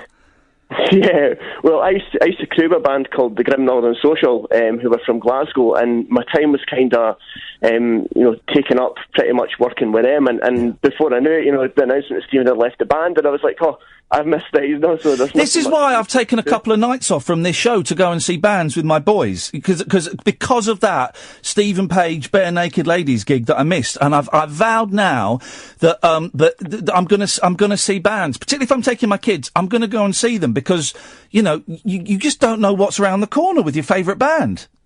Well, absolutely, and I was thinking about it the other day, and so many bands like Sensational Alex Harvey Band, etc. That have had members leave, etc. That I've been a fan of, and it just seems to be a sort of jinx for me being fans of. You're the curse, Chris. Stop liking bands I like. But so just to wrap it up, there was a power outage, and I think if you go on Stephen's Facebook, you can actually see a video of it. Yeah. And it was like region wide, and the whole place just went into darkness. Beautiful. And the guys just kept the show going on. And then Stephen had got Alan, who runs the Tab website, up, and he played a couple of tunes with him. And then at the very end of it, he said, look, he said, we're going to do a couple more songs, but we need to get you out here, obviously, for safety reasons. And he said, I believe there's a couple that have come over from Scotland who got engaged while they were over here. So congratulations, guys. And it was just so absolutely surreal. You couldn't have made, I don't know who told him, but you just couldn't have made it up. And at that point, the only thing that I could think to shout back to him was, thanks, and I've got the same guitar as you. And he couldn't hear me. He couldn't hear me because this woman from Idaho kept shouting, please keep playing, Stephen, we love you, don't go. Don't listen to them. Isn't that magical? You remind me of when, guys, we'll stop talking bare naked ladies in a minute, I promise, because unbelievably, some people don't like them. But they came over and I interviewed them without Stephen, another radio station, and I like to think that my interviews are a little bit different. And my wife phoned up and sang 1 week to them, and they were in hysterics at it, right? And afterwards they said that we really enjoyed that. Listen, are you coming to any of the shows? I said, I'm going to come and see you in Cambridge. They said, great. Do you want us to play a song for you? And I went, what? One of your songs? They went, yeah, go on, name a song. And so the first song that came into my head, because I was listening to their kids' album at the time, was Popcorn. And I went, play Popcorn. They went, what, you want us to play Popcorn? I said, yeah, is that all right? They said, OK, no worries. Went and saw them at Cambridge. Halfway through the set, they said, OK, we did a really cool interview with a guy named Iain the other day. Anyway, this is Popcorn for him. Oh, I was in heaven. They were playing one of their stupid, wonderfully ridiculous kids' songs for me. It was magnificent. Chris, they're a good band. Everyone needs them. When are you getting married? Oh, nothing set as yet. Come on, I think I've got another visit to Canada coming up before that. So. Chris, thank you, mate. Listen, best of luck. Thank you very much indeed. What a nice man. Paul, stay there. 0344 499 1000 is the telephone number if you want to give us a call. He mentioned it was outside, we can't do good outdoor concerts in this country. I mean, I used to live up near Hampstead Heath. And over the summer, they would have, it started off, they would have classical concerts throughout the summer and then a fireworks thing. And I found there was a way you could kind of sneak in without a ticket. So I'd quite often go to that and get drunk and enjoy that. And then they started having sort of pop concerts. And I've been to a few pop concerts there, but you're just constantly it was by the end of the night, it was freezing and everyone's wrapped up in blankets. Whereas I've been to an open air concert in Greece. It's boiling. Finishes at 10:30, 11 at night, and everyone's still there in t-shirt and shorts. In America, they can do that. In America, you can have an open-air concert, and the weather is going to be spot on. Absolutely spot on. And it'll be warm all evening. Everyone's sat there, lying there, beach balls flying around, and we can't do that in this country. Concerts you've seen abroad, anything else you want to call in about? 0344 499 1000. Late Nights with Iain Lee on Talk Radio. Late Night, Iain Lee on Talk Radio. We'll get you talking. Popcorn kernels in the pot. She turned up the heat, now the pot is getting hot. And then those popcorn kernels start to pop, pop, pop, pop, pop, pop, pop, pop, pop.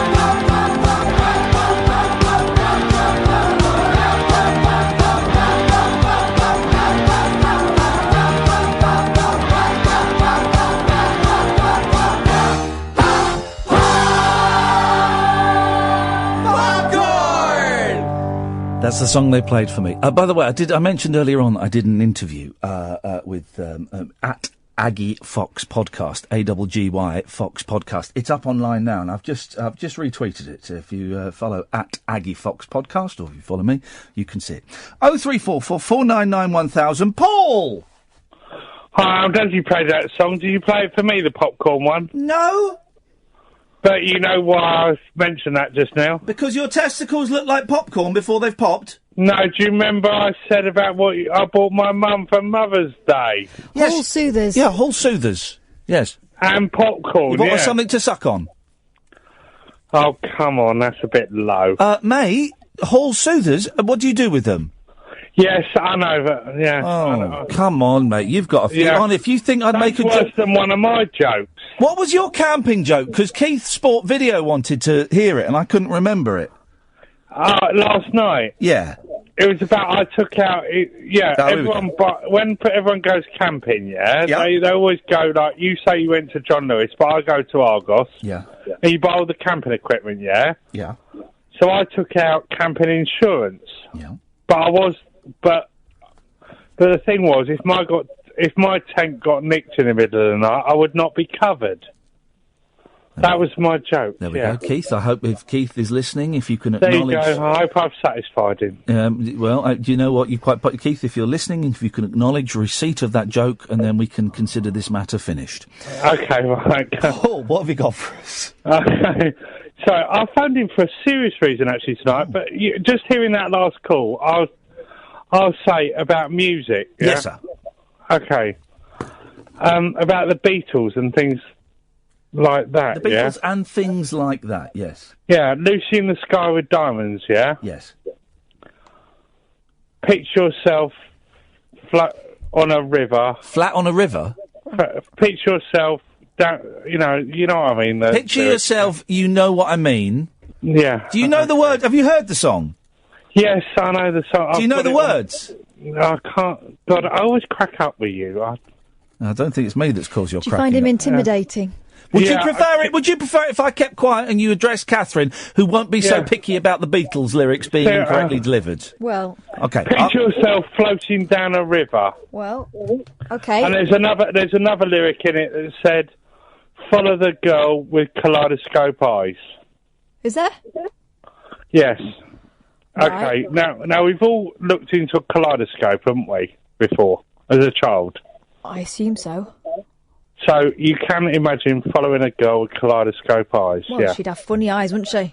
Oh, yeah. Can you imagine that? Can you compare that with Lewis Carroll now and the Alice's Adventures in Wonderland? Yeah. You should cross-reference it with Lewis Carroll. Now you do a show called Down the Rabbit Hole or something, don't you? Fact. Yes. Now, yes, it's the same sort of thing. Yes, he might have been on hallucinogenic drugs. No, I'm not. I've only cracked open my first can of cider tonight, and I've done nothing else.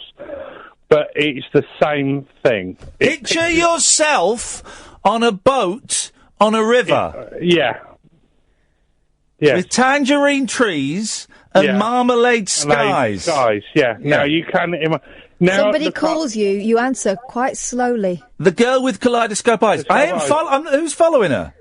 Now look up the last Temptation of Christ of Lewis Carroll's Adventures in Wonderland. I'm a little bit busy now doing the radio show. Okay, right. Long. Keith was listening.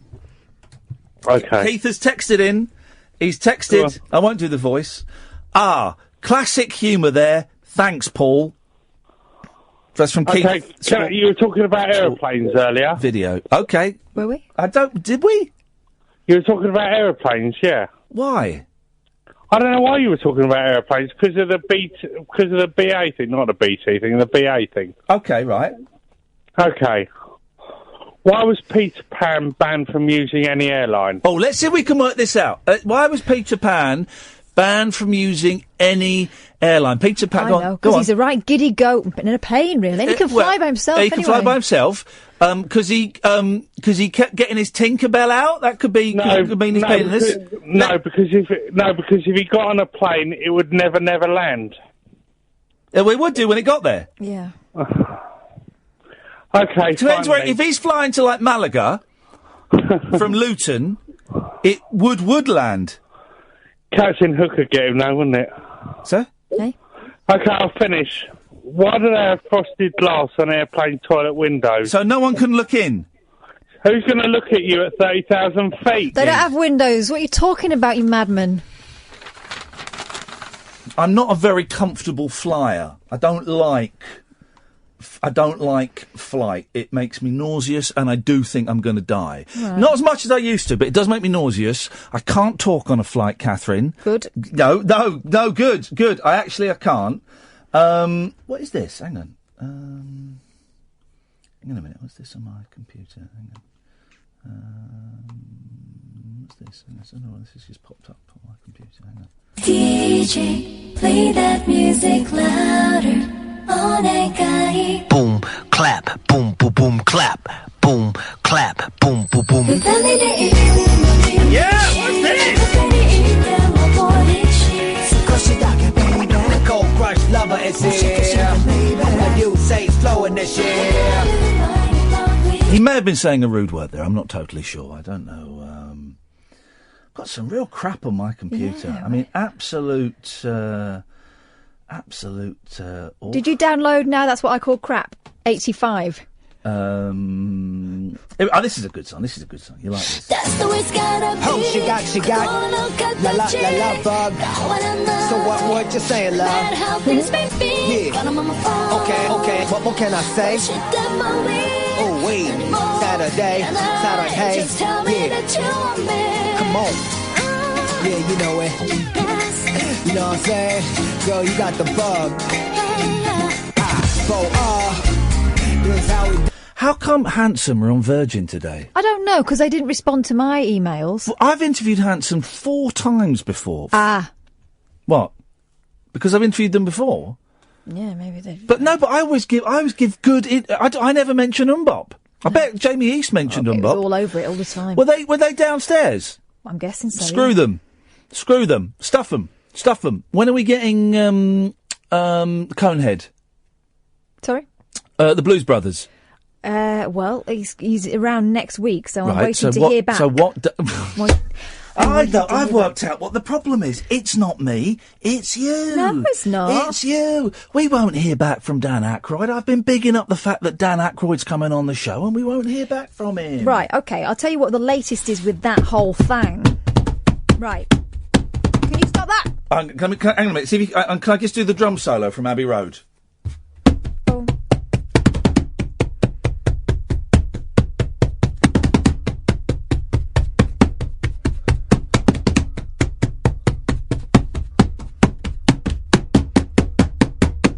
Go on. Right. So James, who's looking after Dan when he comes over, says where we would need to be to do this live would probably make more sense to do it there, as there'll be events in the evening it'd be good to talk about. OK, so I said, oh, if you're going to do it live, we're on at 10 o'clock. And then he said, that's tricky for him. Yeah. I don't think it'll work as doing events in the evening. Might need to get you down somewhere to record it in the morning. Yeah, fine. And I said, OK, that's not impossible. Let me know and we'll make it work. We'll be there. It's all gone quiet. I got a feeling we're getting blown off. No. Dan I'm going to Aykroyd. write to him now again. Well, Handsome blew us off. They didn't even respond. That's outrageous. That is. They've changed. I've given Hanson some of the best interviews of their career. Some of the best interviews, and they have betrayed me. Oh, well, never mind. Lance has texted in. Here's a topic. I don't need topics, guys. I know how to do topics. I am the topic master. A film series where every film is great. I can't think of one, he says, except maybe Back to the Future. Well, you've forgotten Back to the Future 3, which is awful. A film... I watched all 7 police academies in one day. That was hard work. Back to back. Literally one finish. We go, right. Can we have a break? No. Put on number 5. Oh, it was tough. 6 is surprisingly good. Is it? Was it you have 5? to get through 5 to find it. 4 and 5. I mean, it's law of diminishing returns. 4 and 5 are tough. They're tough. But 6 is actually quite a good film. Probably the second best in the franchise. Or is it, and then 7 is just doesn't make any sense. But I can't think of any film franchises.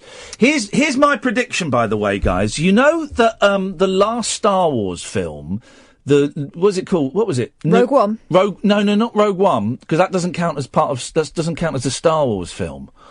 What? The one that was episode 7. Episode 7. The Last Jedi. Whatever, I don't care. I don't know what it was called. Right, now because that one basically copied Star Wars Episode 4, A New Hope. Basically, it's the same plot. Do you mean Return of the Jedi? No, mate. That's the 6th film, you muppet. The 7th film is Star Wars: the last remaining Jedi. All right, yeah, fair enough. No, that's the next one. Is the last? Yeah, no, you're confusing me. Well, that's 8. So 7, whatever it was. Right. Empire Strikes Back. Dark Knight. The Dark Knight. No, he's just being a dick just to annoy me, and it is working. You'll be pleased to hear. It is working, so don't even do it, right? All right, let's go through them. Star Wars Episode 1. A New Hope. Oh, you're being an absolute arse. That's the first one. Here's my prediction, right? 7 copied 4, right? And so it was exciting. It was good, a good story. Same story. Just don't. Just actually don't, because you really are annoying me, and I'm going to throw a pen at you, but I'm going to throw it hard, point first. Yeah, but I've seen Wonder Woman, so I'll just... All right, let's try that, shall we? Go on. Oh, right on the boob. Yeah, well... Now. Yeah, sure, not a problem. Not in the equipment room. Here's the thing, right? So, Episode 7 was a direct rip-off of Episode 4, although for legal reasons I wouldn't say that, but just a bigger Death Star, right? So, Episode 8 is going to rip off Episode 5, The Empire Strikes Back. And everyone knows The Empire Strikes Back was really, really boring. So, it'll be her on that cliff in Devon with Mark Hamill learning how to be a Jedi. Then he'll go on and have a fight with Han Solo's son. Then he'll die, and then she'll have a fight with him. And he'll go, "I am your brother," and then it'll be Return of the Jedi. That's my prediction, guys. You heard it here first. The next Star Wars film is going to be the same as Empire Strikes Back, which was boring, and it will also be boring. It'll be exactly the same plot. I don't even need to see it. I've got it. I don't even need to see it. 03. I'm only talking because none of these suckers, and I said suckers, but I was thinking something else, can be bothered to call in to the Fun Factory, the Giggle Factory. Listen, what am I going to do about these kittens? Kill them. What? No, get in touch with Cats Protection. They'll Really? Sort it out. Yeah, Cats Protection will sort it But out. I feel like I'm dobbing them in. They're doing all right with their mum, aren't they? No, they're not, because this area is full of crack addicts and sex offenders, and if they don't get... they're going to get hooked on crack. Yeah, and then they're going to get pimped out. So I think the best thing you can do is to report them to the Cats Protection League. I can't steal her babies, can I? No, you could. You could, but you'd have to then kill her, and the babies they've probably got diseases and stuff. But you should take them to Cats Protection, because then they can get neutered, and that way they won't have any more babies, because there are too many cats in the world, and that's a fact. That's a scientific fact. Another hour of this rubbish to go, guys. And those listeners that have come over from I think might be going back to 0344 499 1000 is the telephone number. You can listen to us on DAB. You can download the smartphone app. Oh, and by the way, have you downloaded our podcasts? We do daily podcasts, and then we sneak out a bonus one on a Friday as well. If you go to iTunes and type in Iain Lee Talk Radio, then up they pop. You can also get them on... People can say, what about Android? Well, you can get them from... first of all, why should I do all the work for you? Secondly, you can get them from your usual podcast providers. There's no need for me to keep tweeting. Just wherever you get podcasts from, you can get this. Thank you. Late night, Iain Lee on Talk Radio. We have ways of making you talk.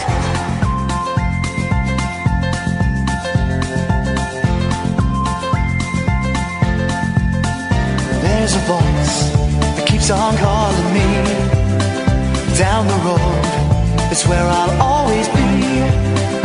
Every stop I make a new friend. Can't stay for long, just turn around and I'm gone again. Maybe tomorrow I'll wanna settle down. Until tomorrow I'll just keep moving on. Down this road that never seems to end. When new adventure lies just around the bend. So if you wanna join me for a while, just grab your hat, come travel light, that's old style. Maybe tomorrow I'll wanna settle down. Until tomorrow, the whole world is my home. So if you wanna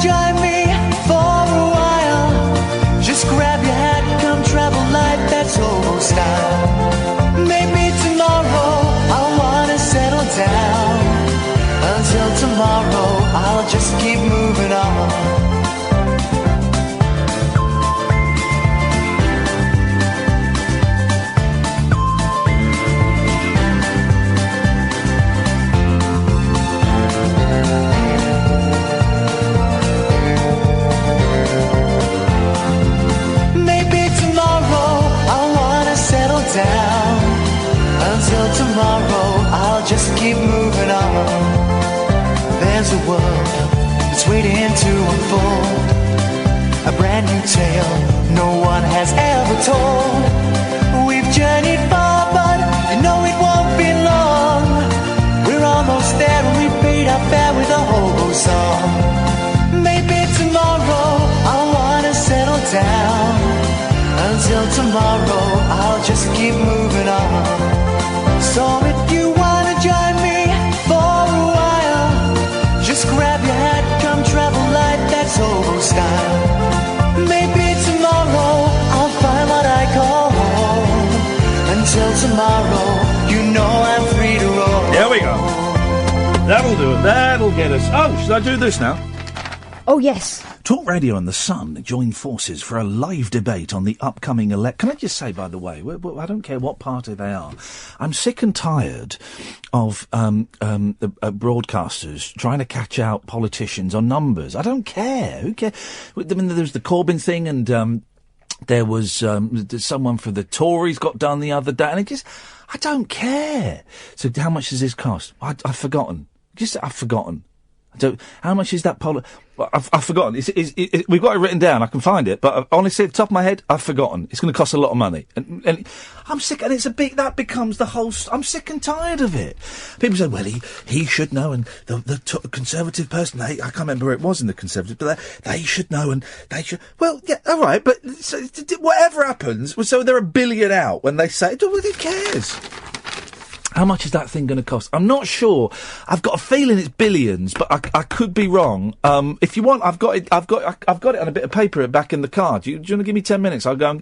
Who cares? Stop catching them out. Why is that the news story? Why does that mean that Jeremy Corbyn will be a bad Prime Minister? Why does when Theresa May got something wrong on this thing the other day, apparently? Why does that mean she'd be a bad Prime Minister? The Lib Dems, they'd never, whatever, But why? Because they can't answer one question. What does that mean they're going to be a bad Prime Minister? It doesn't mean anything. Doesn't mean anything, whatever their colours. It's ridiculous. And I think I managed to skirt around that enough to not get us into trouble. But Talk Radio and The Sun join forces for a live debate on the upcoming election this Thursday night from 7:30. And you can be there. Julia Hartnett-Brower will be grilling the Conservatives' Boris Johnson, Labour's Emily Thornberry, the Liberal Democrats' Sir Vince Cable, and UKIP's Patrick O'Flynn MEP, all in front of a live studio audience. No greens. Tickets are free with complimentary drinks on arrival. Boozy ones, so you can get steaming. You can get steaming, and the election is going to be decided on who cheers the loudest. So they're going to have a clapometer, and whoever gets the loudest clap will win England, and Scotland and Wales and Northern Ireland will be sorted out by an arm wrestle. If you want to come to this exclusive London-centric London event show, you can go to the sun.co.uk/Sun Talks. The sun.co.uk/Sun Talks. Good evening, Sheila. Good evening, Ian. Good evening, Sheila. What can I do for you this evening? Yes, I was just phoning up about a subject you were on about for bands abroad. Oh, yeah. Go on, we got. Well, it was over 20 years ago, right enough, but I was in Mallorca and I seen the Drifters.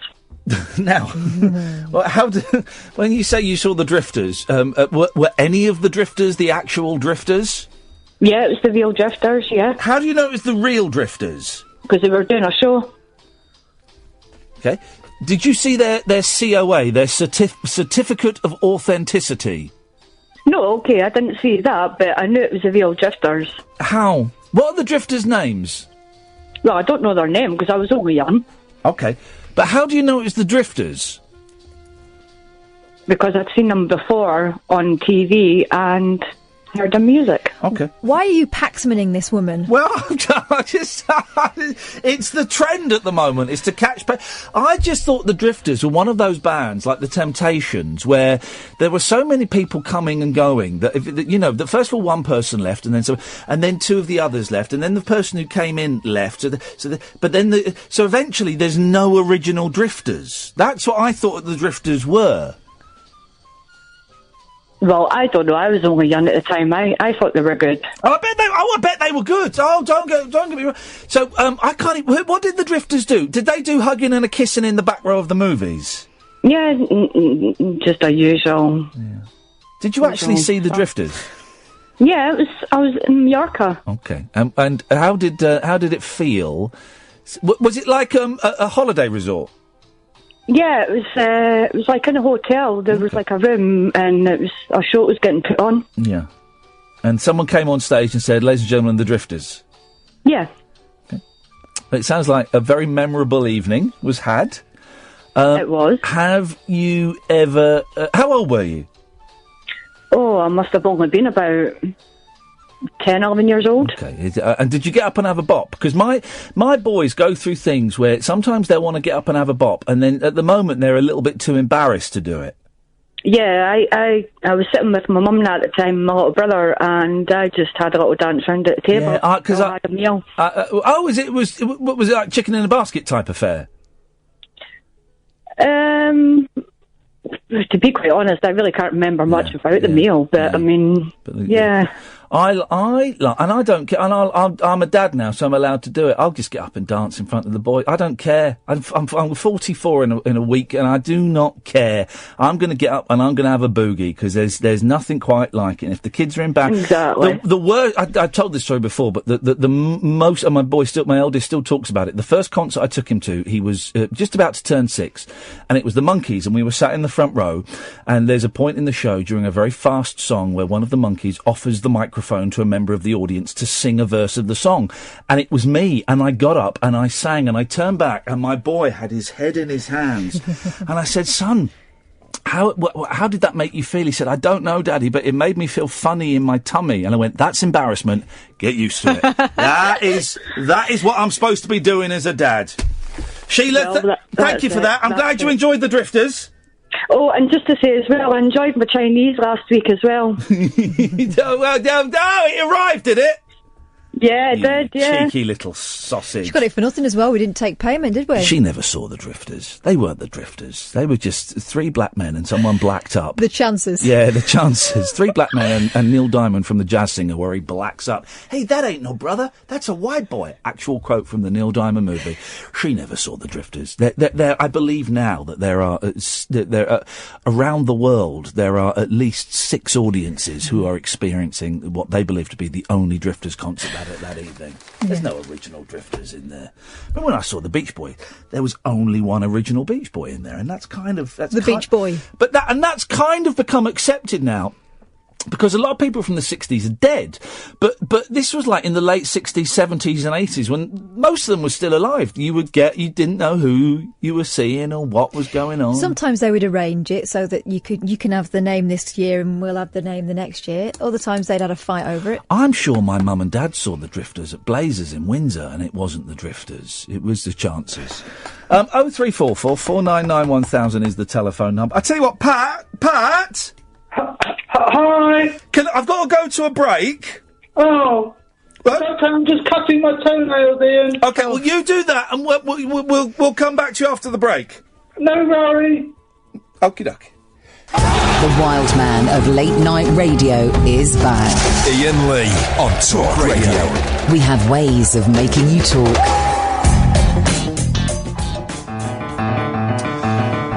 Last 45 minutes of the show, and I'll be honest, you're yawning, Katherine. I am very, very tired. I slept like the dead last night. I got home and I was going to write down. This is what I'm deciding. I wrote down some stuff I had to do today. You okay, Pat? Hi. Don't worry. I'm just moisturising my soul. What? Because I've just been doing my feet. Oh, your feet. Okay. Thought you meant your spiritual soul. No. And then I was going to write. This is what I'm going to write down: a 12-month plan, because my 12-month plans have been pretty spot on. They've been very good. So I'm going to write one, but I haven't got the book that I want to write the 12-month plan in is somewhere else, and I need to go and pick that up and do that. So I fell asleep, and then I woke up. And normally I wake up about 9:30. And then I go back to sleep again and do the repeat. I woke up and I looked at my watch. Let's see what the time is. 1:45. 1:45. But I'm still exhausted. I've got a busy week. I've got this all week. Saturday I've got Virgin Radio again. It's easy. Sunday I'm doing my last ever Iain Lee versus Radio in Birmingham. and I've got the kids Friday. I've got the kids part. It's going to be the long old haul. Well, I thought I was going to have an easy morning of it because my mum works at a school, so she's off at the same time as the girls, and she said, I'll come and pick them up at 8:30. So my husband leaves around then. It was going to be a smooth handover. Didn't factor in the fact that my girls, when they're not at school, like to bicker and kick each other in the privates. Yes. And fart on each other and all that sugar and spice stuff. That's what boys do. So, I was, when you're lying in bed thinking, don't react, because if they know you're awake, then they'll be in. Yeah. So I was pretending to ignore, don't you? So I was pretending to ignore them, but in the end I had to get up and break it up. Ridiculous. Will you stop farting on each other? Pat, when was the last time you farted on? Don't answer that question. Oh, do you know what? That's so weird, Ian. Why? Because I've been watching Britain's Got Talent. Oh, okay. I've not seen it literally for about 10 years. So, and I think I can do an act for next year, it involves farting. Hello. Hello. Hi. How are you? Okay.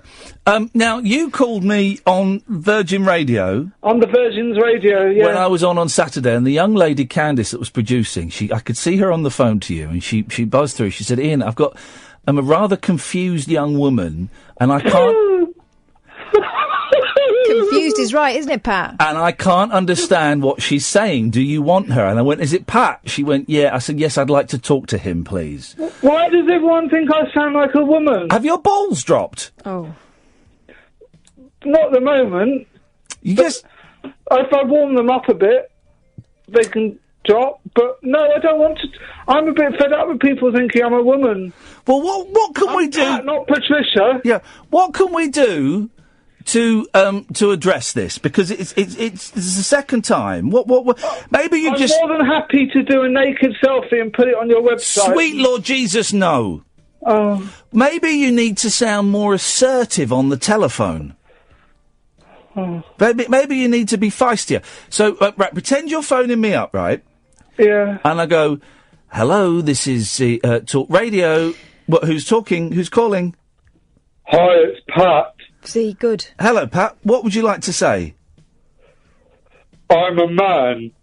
I'll put you through. There we go. That works. Yeah. And do call again this Saturday, Pat, because no one else bothers. I was going to say, Pat, because otherwise you ring up and this is how I answer the phone to me, and I'll show you the mistake you're making there. Go on, answer the phone to me, Ian. Hello, Talk Radio. Who's calling? Oh, it's Katherine. See, woman. Yeah.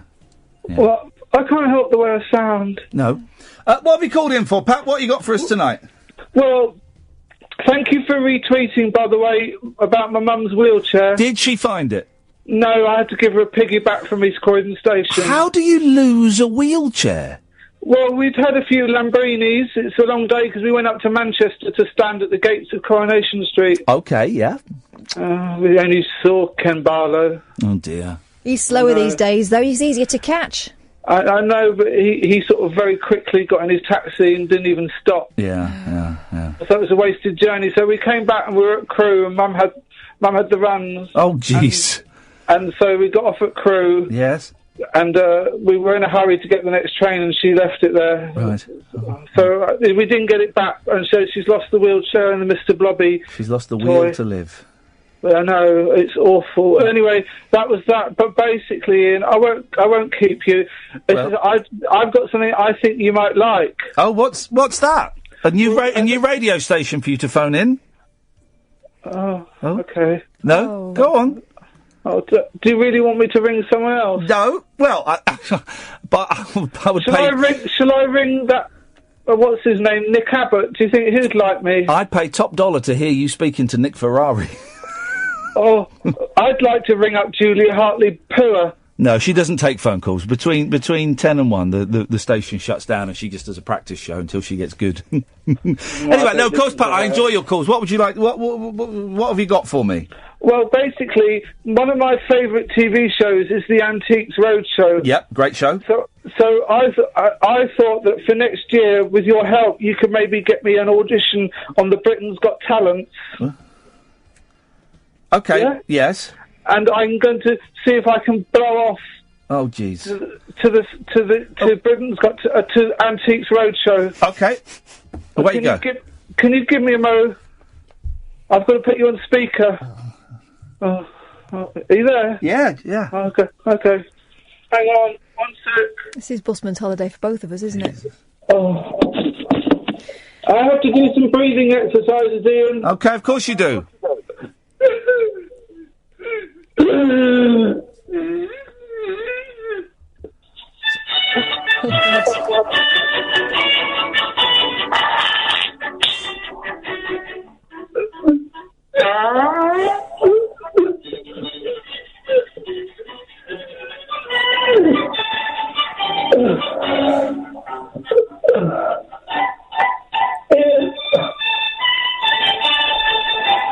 Yeah? Hang on. I'm trying my best. Oh, Jesus. Oh, God.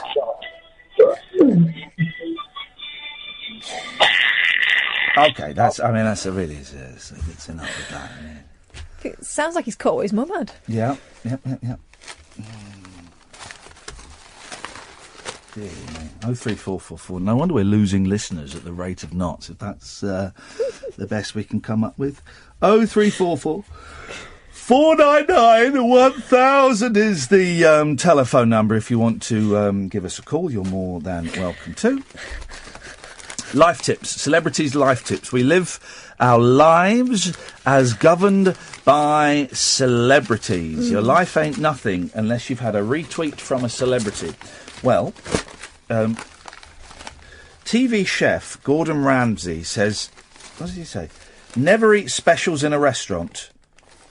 Well, that's because the special is always stuff they can't get rid of. They've got to get rid of, that's yeah. obvious. But do haggle over wine. What?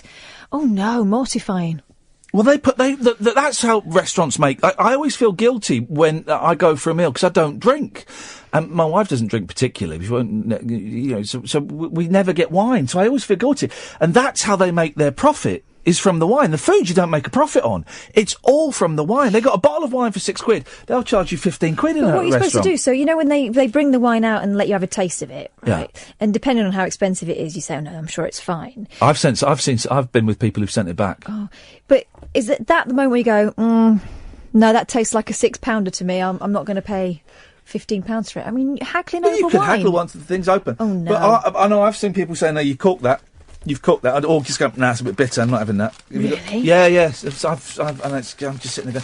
And also, I generally I'll just have tap water in a restaurant. Tap water. They hate that. While actress Helen Mirren has revealed her do's and don'ts for a happy life, including face your fears and don't text at 3 a.m. Here's my tip: don't buy rubbish on Amazon or eBay at 3 a.m. Last night I bought Primal Scream's Greatest Hits. I bought the Albert Goldman book about Elvis Presley. What else did I buy? Absolute rubbish. I was on it, and I was going through it, and I was flicking through, and I was looking on. Absolute rubbish. Absolute rubbish. Here are other stars with some wise words. Okay, we'll get to those in a minute. Let's go to Graham first. Good evening, Graham. Hello, Ian. Hello, Graham. What you got for us, boss? I just wanted to talk about Pat's act for Britain's Got Talent. Yes, what do you reckon? Well, I think Pat's nicked his act from someone else. Oh, go on. Who else farts the Antiques Roadshow theme tune? Not specifically that. Have you ever heard of a French guy called La Pétomane? Oh, yeah. He'd fart the French national anthem, wouldn't he? Oh, he could do all kinds of stuff. He could blow out candles, he could play tunes, he could shoot water across the then there was a British one. Yeah, Mr. Methane. Mr. Methane. Who did, but isn't that... I've not seen Britain's Got Talent, but if you go by the newspapers, they're all stealing everyone else. Everyone on there has got a stolen act, haven't they? Yeah, there's nothing original on there anymore. They ran out ideas years ago. Do you think... I mean, I worry that programmes like Britain's Got Talent and The X Factor are exploiting the mentally vulnerable, which means Pat is probably perfect for it. Well, he's a prime candidate. Yeah, he'd win. Yeah, maybe. All right. Well, Pat, listen. If it were, Graham, thank you for that. Okay, mate. Bye. Bye. There we go. Let's go to Barry. Good evening, Barry. Hello, Ethan. How you doing, Ian? I'm all right, thanks, Barry. You've been a bit quiet on the old Barry front. You've been in prison.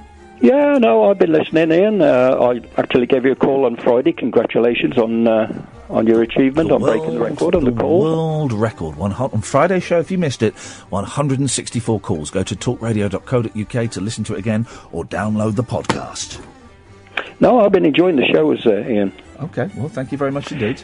Just a little contribution concerning the Drifters. Yes. I don't think the lady caller wouldn't have been any of the original Drifters. I think at the early 90s, they came to the Winter Gardens where I worked, and the last one living was Johnny Moore, the last original. He's since passed on. Well, but hang on a minute, because she said that she saw them when she was 10, and I mean, that could be like 20 years ago. Oh, well, yeah, okay. Then, she's not 10 now. No, I'll take that back then. She probably may have seen some of the originals, but the last one was a guy called Johnny Moore. I met him, I spoke to him, very nice guy. They got inducted into the Rock and Roll Hall of Fame, but because there'd been so many Drifters... Yeah, it took 2 hours just to induct them. Here's my thinking, right, and before I used to be quite a purist about this, but now I just think, does it really matter? Does it? Like I said, I saw the Beach Boys, there's one original Beach Boy, and there's one that was in and out, and that's it, and there's a couple of sons, and there's a couple of... Does it really matter? The thing about Kiss, right, I like Kiss. And I remember years ago in the 90s, Paul Stanley, the lead singer of Kiss, they're the ones with the makeup, saying, one day, because it's only 2 original members, right, but you don't know because they've all got the makeup on, and he said, one day, there won't be any original members in Kiss. I see Kiss being like a franchise, and I see at some point in the future, loads of Kisses all around the world playing gigs. You know, you could have 5 different Kiss bands. And I thought, well, that's a terrible, terrible thing. Now I'm thinking, does it really matter? Does it really matter? If they look like the band and they sound like the band, does it really matter that it's not the band? No, I can see where you're coming from. You know, I mean, as long as it recreates what you've heard from the originals, doesn't it? Yeah. Yeah. Just on one small point, Ian, I'm looking forward to the Eddie Large show. It's quite soon, isn't it? Oh, you're coming to that? Yes, that's on June the 25th. It's sold out and then some. That's a different story. Make sure you get there early. That's all I'll say. Yeah, look forward to seeing you, Ian, and carry on with the good work. Thank you very much indeed, Barry. Everyone, I should just say, for all of my shows, everyone will be frisked for knives. I'm not taking any chances. 0344 499 1000. We'll get on with these celebrities tips after this. Uncut after-hours conversation for the up all-night generation. Late night Iain Lee on Talk Radio. We have ways of making you talk. Celebrities are cleverer than you. They're better looking than you. They're more experienced than you. And they're just generally better than you. And that's a fact. And you can't even argue with that because it's a fact, okay? It's not even an opinion. So when celebrities give us tips on how to live, we should all listen to them because they are charmed beings. They are blessed. Here we go. Alexa Chung. Oh, she's so much better than me. Of course she is. Alexa Chung on breaking up. She's 33, so she's lived a life, and she's broken up with more fellas than I have, so she knows her onions.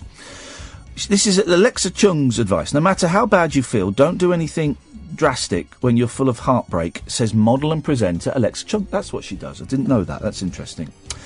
Many people opt for a breakup makeover. Of course they do. You've all seen it. Someone gets a divorce and they get their head shaved and start wearing dungarees.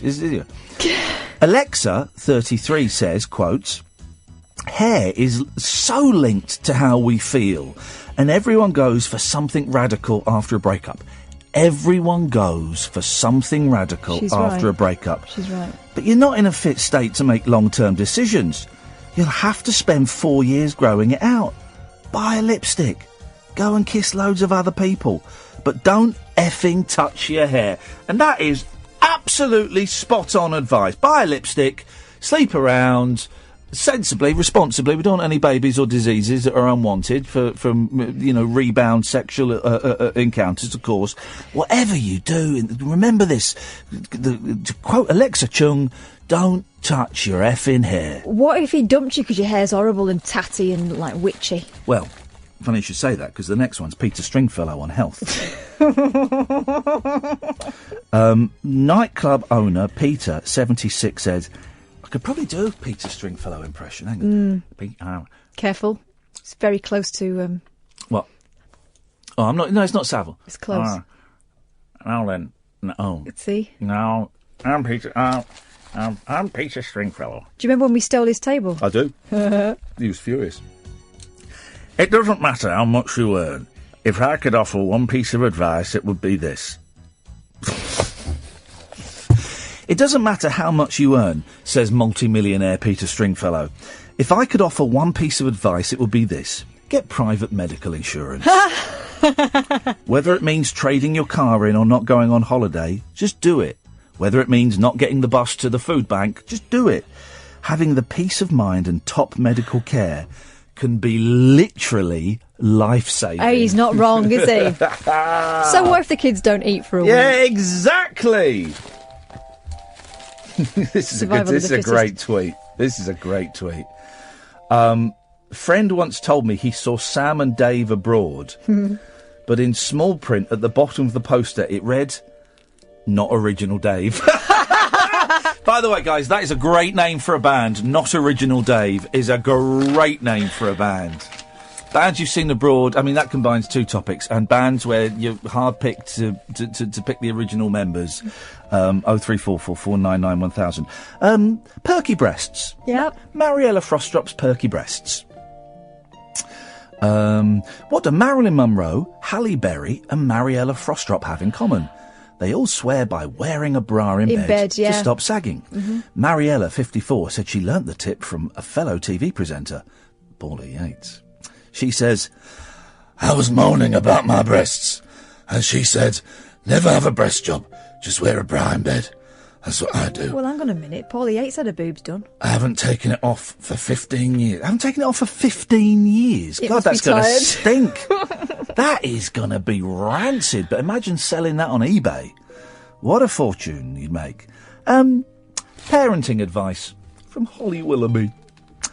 As well as being a top TV presenter, Holly is bubbling with parenting advice. Excellent. She's written a book, Truly Happy Baby, It Worked For Me. And her main lesson is, there is no one right way to do things.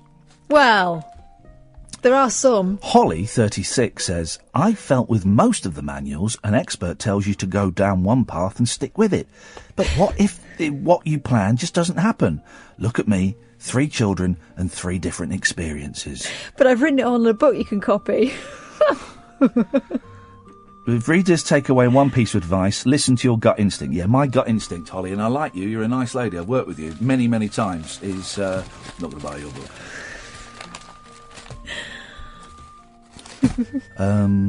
John Travolta on pretending to... No, John Travolta on being organised.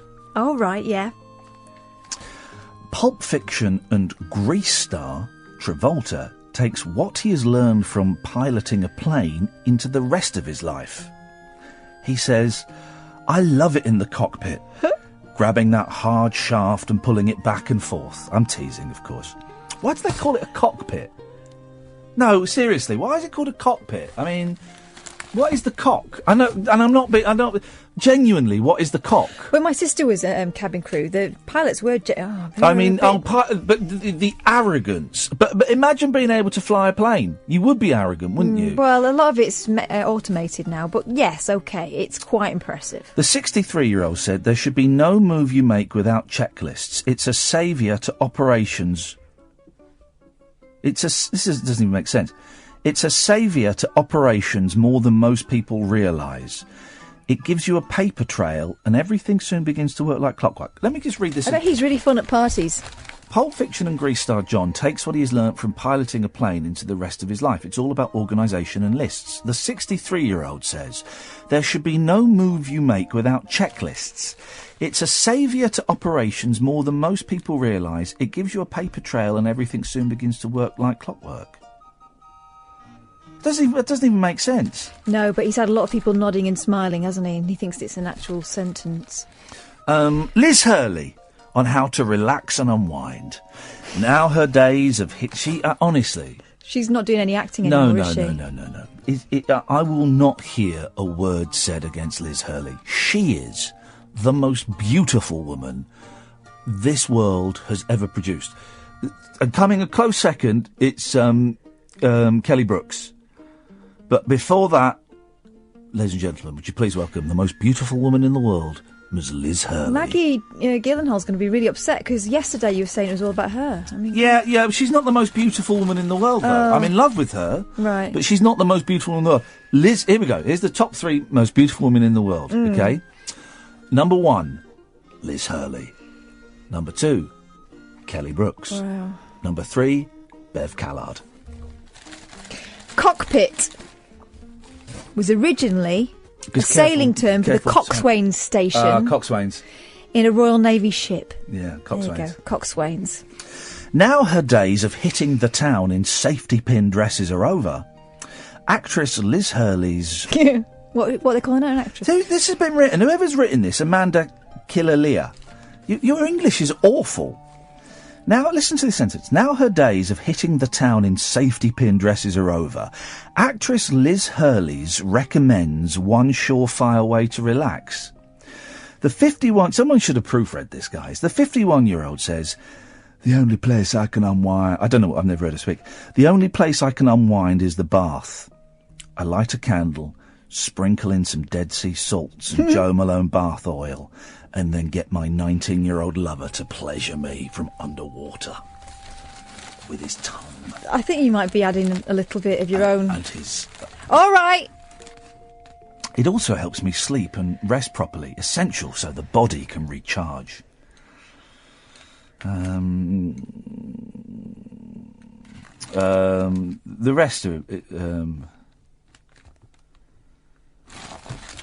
Miranda Hart. I've got my theories about Miranda Hart. I've got some very strong theories about her, but I'm going to save those for another day. Yeah, reserve those.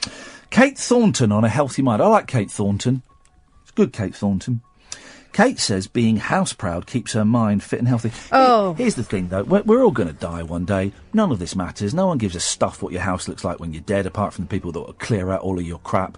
No one cares what you did when you were alive. It's all pointless and we're all going to die. This is all things to keep you busy, make you feel like you've got a full life. Kate says being house-proud keeps her mind fit and healthy. She says, I bloody love cleaning. Weirdo. It's my therapy. A hangover from being raised in a house hoover daily. That helps me order my head as well as my house. And she's not just scrubbing inside her home. The 44-year-old former loose woman says, once a month, I wash my white paintwork and windowsills with bleach. Oh, dear. I've got artificial grass laid, so I hoover my lawn. Oh, no. Yeah. Let's just go to a break. Yeah. Late night Iain Lee on Talk Radio. We have ways of making you talk. Man, I'm tired. I'm really tired tonight. This last hour, it feels a little bit flat to me. I don't know. I don't know if it's flat. I don't know. It feels a little bit flat. I don't know. But it feels a bit flat to me. Where's the sun? Here's the sun. There's a woman who has got... Where is it? Here we go. Listen to this. This is great. Mum's flat nightmare. A mum who was shocked to find a roller coaster being built right next to her flat told last night how her life has been turned upside down. Oh! After it opened. Oh. Oh, this is brilliant. Look, that's her on her balcony. Oh, blimey, it's right outside. That is her on her back. Literally, that is close, isn't it? That's not Photoshop. No, that's real. Picture, no fun. Sarah on balcony as riders wave. They're waving at the camera. Sarah Hart. I'll see if we can find her for tomorrow. Okay. See if we can find her for tomorrow, because I like the sound of this. Sarah Hart, she lives in Margate. Right. Sarah Hart, who claims no one told her about the Magic Mouse ride at Dreamland in Margate. Dreamland is a really famous old theme park in Margate that Marty Feldman used to work there. I filmed a little thing about him for some programme. And I'll tell you who worked with Marty Feldman there. It was the bloke who got knocked over by a tram when he was trying to kill Rita Fairclough. Rita! Yeah. Alan Bradley. Yeah, I got to interview Alan Bradley outside Dreamland in Margate, and he's just talking about Marty Feldman. It was wonderful. He was in his 80s, and it was just wonderful. Sarah Hart, who claims... anyway, it was closed for years, like decades, and then they've reopened it. Who claims no one told her about the Magic Mouse ride at Dreamland in Margate, Kent, so she cannot go on her balcony because of noisy thrill seekers from 11am to 11pm. Oh, my. Sarah, 37, said, "It's not just the screaming. Everyone stares at us." That's terrible. I've got a recurring memory, right? It's literally a flash. And it's been popping up a lot of, I think, staying at Butlins in Bognor Regis with my nan and granddad. And I've got a feeling I might have stayed there twice. And I remember once getting bullied by a kid because there was loads of kids and they found a mouse that was dying and he was going to smash the mouse's head in. And all I remember was saying, "Well, no, don't do that, it's cruel." And he had a go at me and said, "No, it's cruel to keep it alive, you idiot." And everyone kind of went, "Yeah, you idiot." And I remember just feeling this sea of children and me, a voice of man. But I have this, and I keep getting flashes from it. And I wonder if something traumatic happened there. I remember getting told off. I remember being like 7 and wandering around on my own. Oh. I remember getting told off during a show because I got in with some naughty boys and we were being too noisy. And like I remember this man in a suit having a go at us. I remember my granddad taking me to the treasure hunt, and I was really excited all week, was looking forward to the treasure hunt, and then we got there and it's too late and it was nearly finished. I remember another thing of my granddad taking me to the trampoline, and I remember going on the trampoline, but I remember feeling really embarrassed because I had loads of things in my pocket and I had to take them out of my pocket. All this weird little thing. But the thing I keep remembering is an indoor sort of theme park, but for really young kiddies, right, for 5, 6, 7-year-olds. And I remember this sort of train that went around, and it had Alice in Wonderland. That's all on it. That's all I remember. And I don't know why that keeps popping back in my head. I should probably Google and see if I can find it. There won't be any photographs of that. I mean, if anyone knows what I'm talking about, there won't be. But it just keeps popping up in my head, and I wonder why. And it's a John Ronson quote where someone's doing a past life regression or something on him, right? Or he's talking to a therapist, and she's talking about how children blot out traumatic things. And she says to him, "Were you ever sexually abused?" He said, "No." She said, "Well, you might have been, but you might have blocked it out." And he said, "Oh, no. I think I'd remember someone sexually abusing me as a child." Now, I'm not saying someone sexually abused me there. I'm just saying, I don't know what I'm saying. I don't know why it's popped into my head now. But there's just something in there. But I don't know what it is. Are you just remembering the same flash, or is there more coming? No, it's the same flash. There's no more. I think I'm confusing two holidays. Because I remember showing being in a chalet and showing my grandparents how to swim on a chair. I was on a chair, but my mum and dad were there then, and I won't have any pictures of it. But it's just the main one is just this indoor sort of theme park, but it's rubbish by today's standards. And there was just a train that went around a track, and there were pictures of Snow White or Alice in Wonderland. I don't know. Mm-hmm. Anyway, it just keeps popping up. Just keeps popping up in my head. The memory is a strange thing, isn't it? I think my memory is particularly bad compared to other people's. It's a terrible, terrible memory, as you know. But there's so many things. If you just think, dear listener, about your life, however old you are now, 20, 30, 50, 70, there's so many things have happened that your brain kind of goes, right, well, that's not worth remembering. That's not worth remembering. That one's a good. Well, put that there. Log that there. That one. There's more stuff you've forgotten than you remember, I guess is what I'm trying to say in a roundabout kind of way. It's like that film Inside Out. Oh, the kids' film that isn't for kids. Yeah. Yeah. That's all little sort of captured moments, isn't it, that they keep? I just wonder why some bits. I mean, literally, it's a flash of this thing. Why is that there? What is that And then now, of course, as an inquisitive man approaching 44, I'm thinking, well, does it mean something? Does it mean that I was abused there? Or is it just there because it's just a random thing? Or was it like a sort of pleasure high that's kind of locked it? You know, because that's another reason we kind of remember stuff is because you got such a buzz that it's locked in. I don't know. Life is a mystery. And I think generally it's rubbish. Angela Rippon? Yeah, I heard about her. She got busted, didn't she? She has been right on it. She has been on it.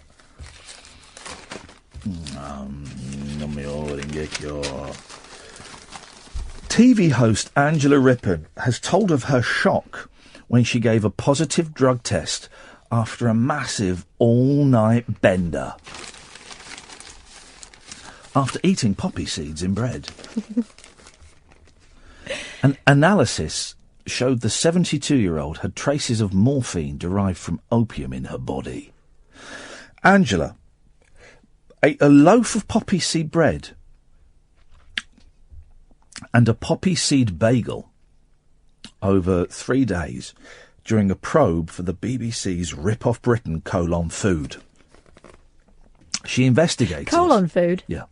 She investigated after a contributor was fired from a power station job when a routine drug test showed opiates in his system from the poppy seed bread he'd toasted for breakfast.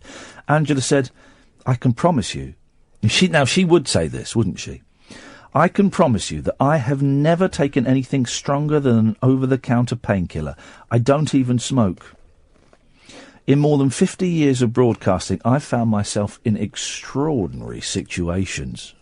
Bet she has. But I must say, I never thought I'd find myself taking a drugs test, let alone have it come back positive. Queen Mary University toxicology expert found morphine in a urine sample. That sounds terrible, she said. Does that mean if I was taking a test as an employee that my employers could say there's a possibility, Rippon, that you're a drug taker? He says no, she didn't have enough in her wee-wee. Oh.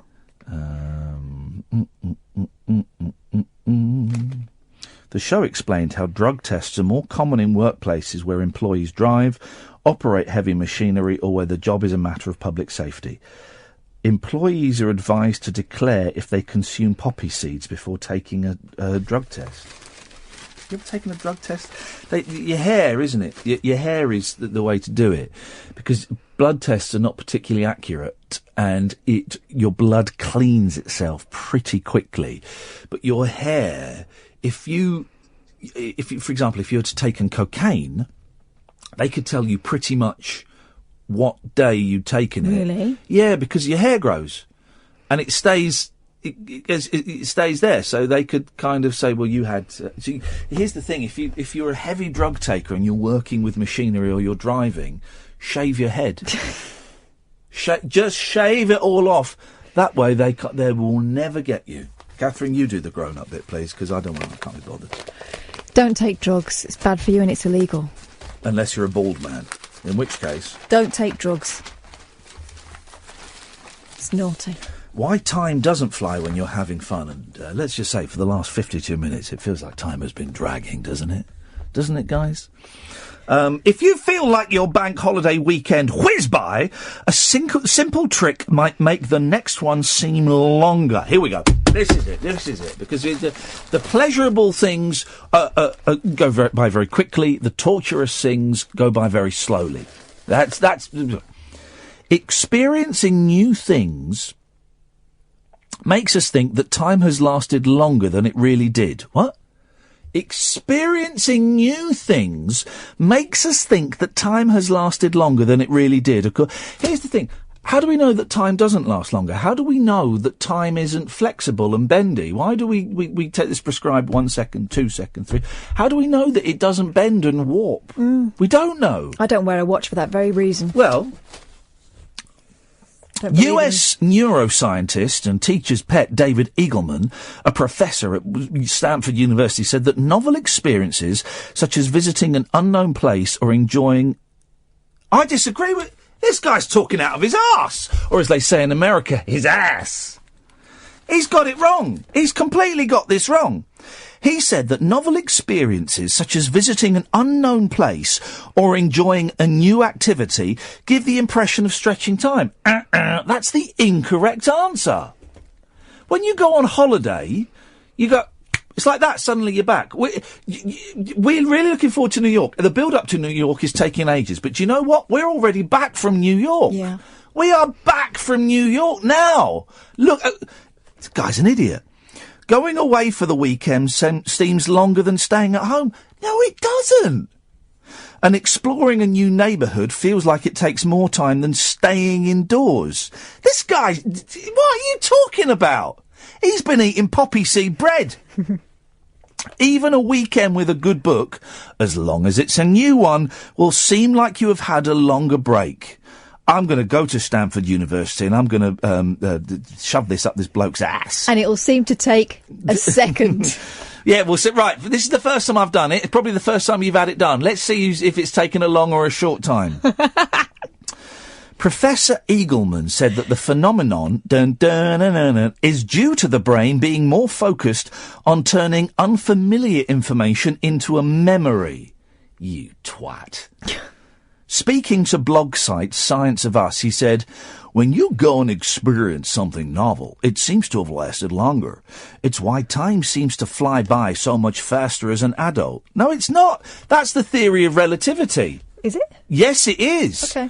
And I talked about this on someone, that's the theory of relativity you're explaining. Theory of relativity, right? Time goes by faster for me now than it did as a 5-year-old because I've experienced, percentage-wise, right, 3 hours to a 44-year-old man is a drop in the ocean. Yeah, exactly. But to a 5-year-old, that they've only experienced 5 years. Yeah. So it stretches on and on and on. Is that... Well, why didn't they just say that? It's the theory of relativity, guys, explained to you by an idiot. Me! When you're a kid, everything is novel and you're laying down new memories about it. This guy is an absolute charlatan. Professor Eagleman, whose book, The Brain, The Story of You, I think I might have bought that, studies the brain, said, when you look back at the end of a childhood summer, it seems to have taken a long time because you remember this and that, this new thing, learning that. But when you're older, you've sort of seen all the patterns before. The only catch is that the effect only works in hindsight or at the end of your break. This guy's talking out absolute rubbish. Absolutely. He's trying to twist our melons. No, exactly. And I'm going to go and twist his melons. But by melons, I mean what my boys are now referring to as peanuts. I don't like the fact they're calling plums peanuts because that's from someone else's family. We call them plums or balls or testicles. Mm-hmm. That's plums is our term, and they're calling them peanuts. I need to stop this. In fact, I'm going to. Tomorrow. No, I'm going to get those collars you get, those excellent collars you get for training dogs. And when a dog does something naughty, you zap it with the collar. I'm going to do that with the boys. Every time they say peanuts, I'm going to zap them until they're saying plums. I think that's frowned upon. No, well, it's parenting. Holly Willoughby says not every rule fits. May not be right for your children. It's certainly right for mine. On that cruel bombshell that could get me potentially arrested and my children taken into care, we say good evening. We say thank you to Stephen Murdoch. Thank you to Mr. Stephen Page. Thank you to Ed. And, of course, thank you to Katherine and all of the callers. Until tonight at 10. Ta-ta. Across the UK, online and on DAB. As the nation gets ready to go to the polls, don't miss Talk Radio's dedicated election 2017 coverage. Join the conversation party on your election station. Talk Radio.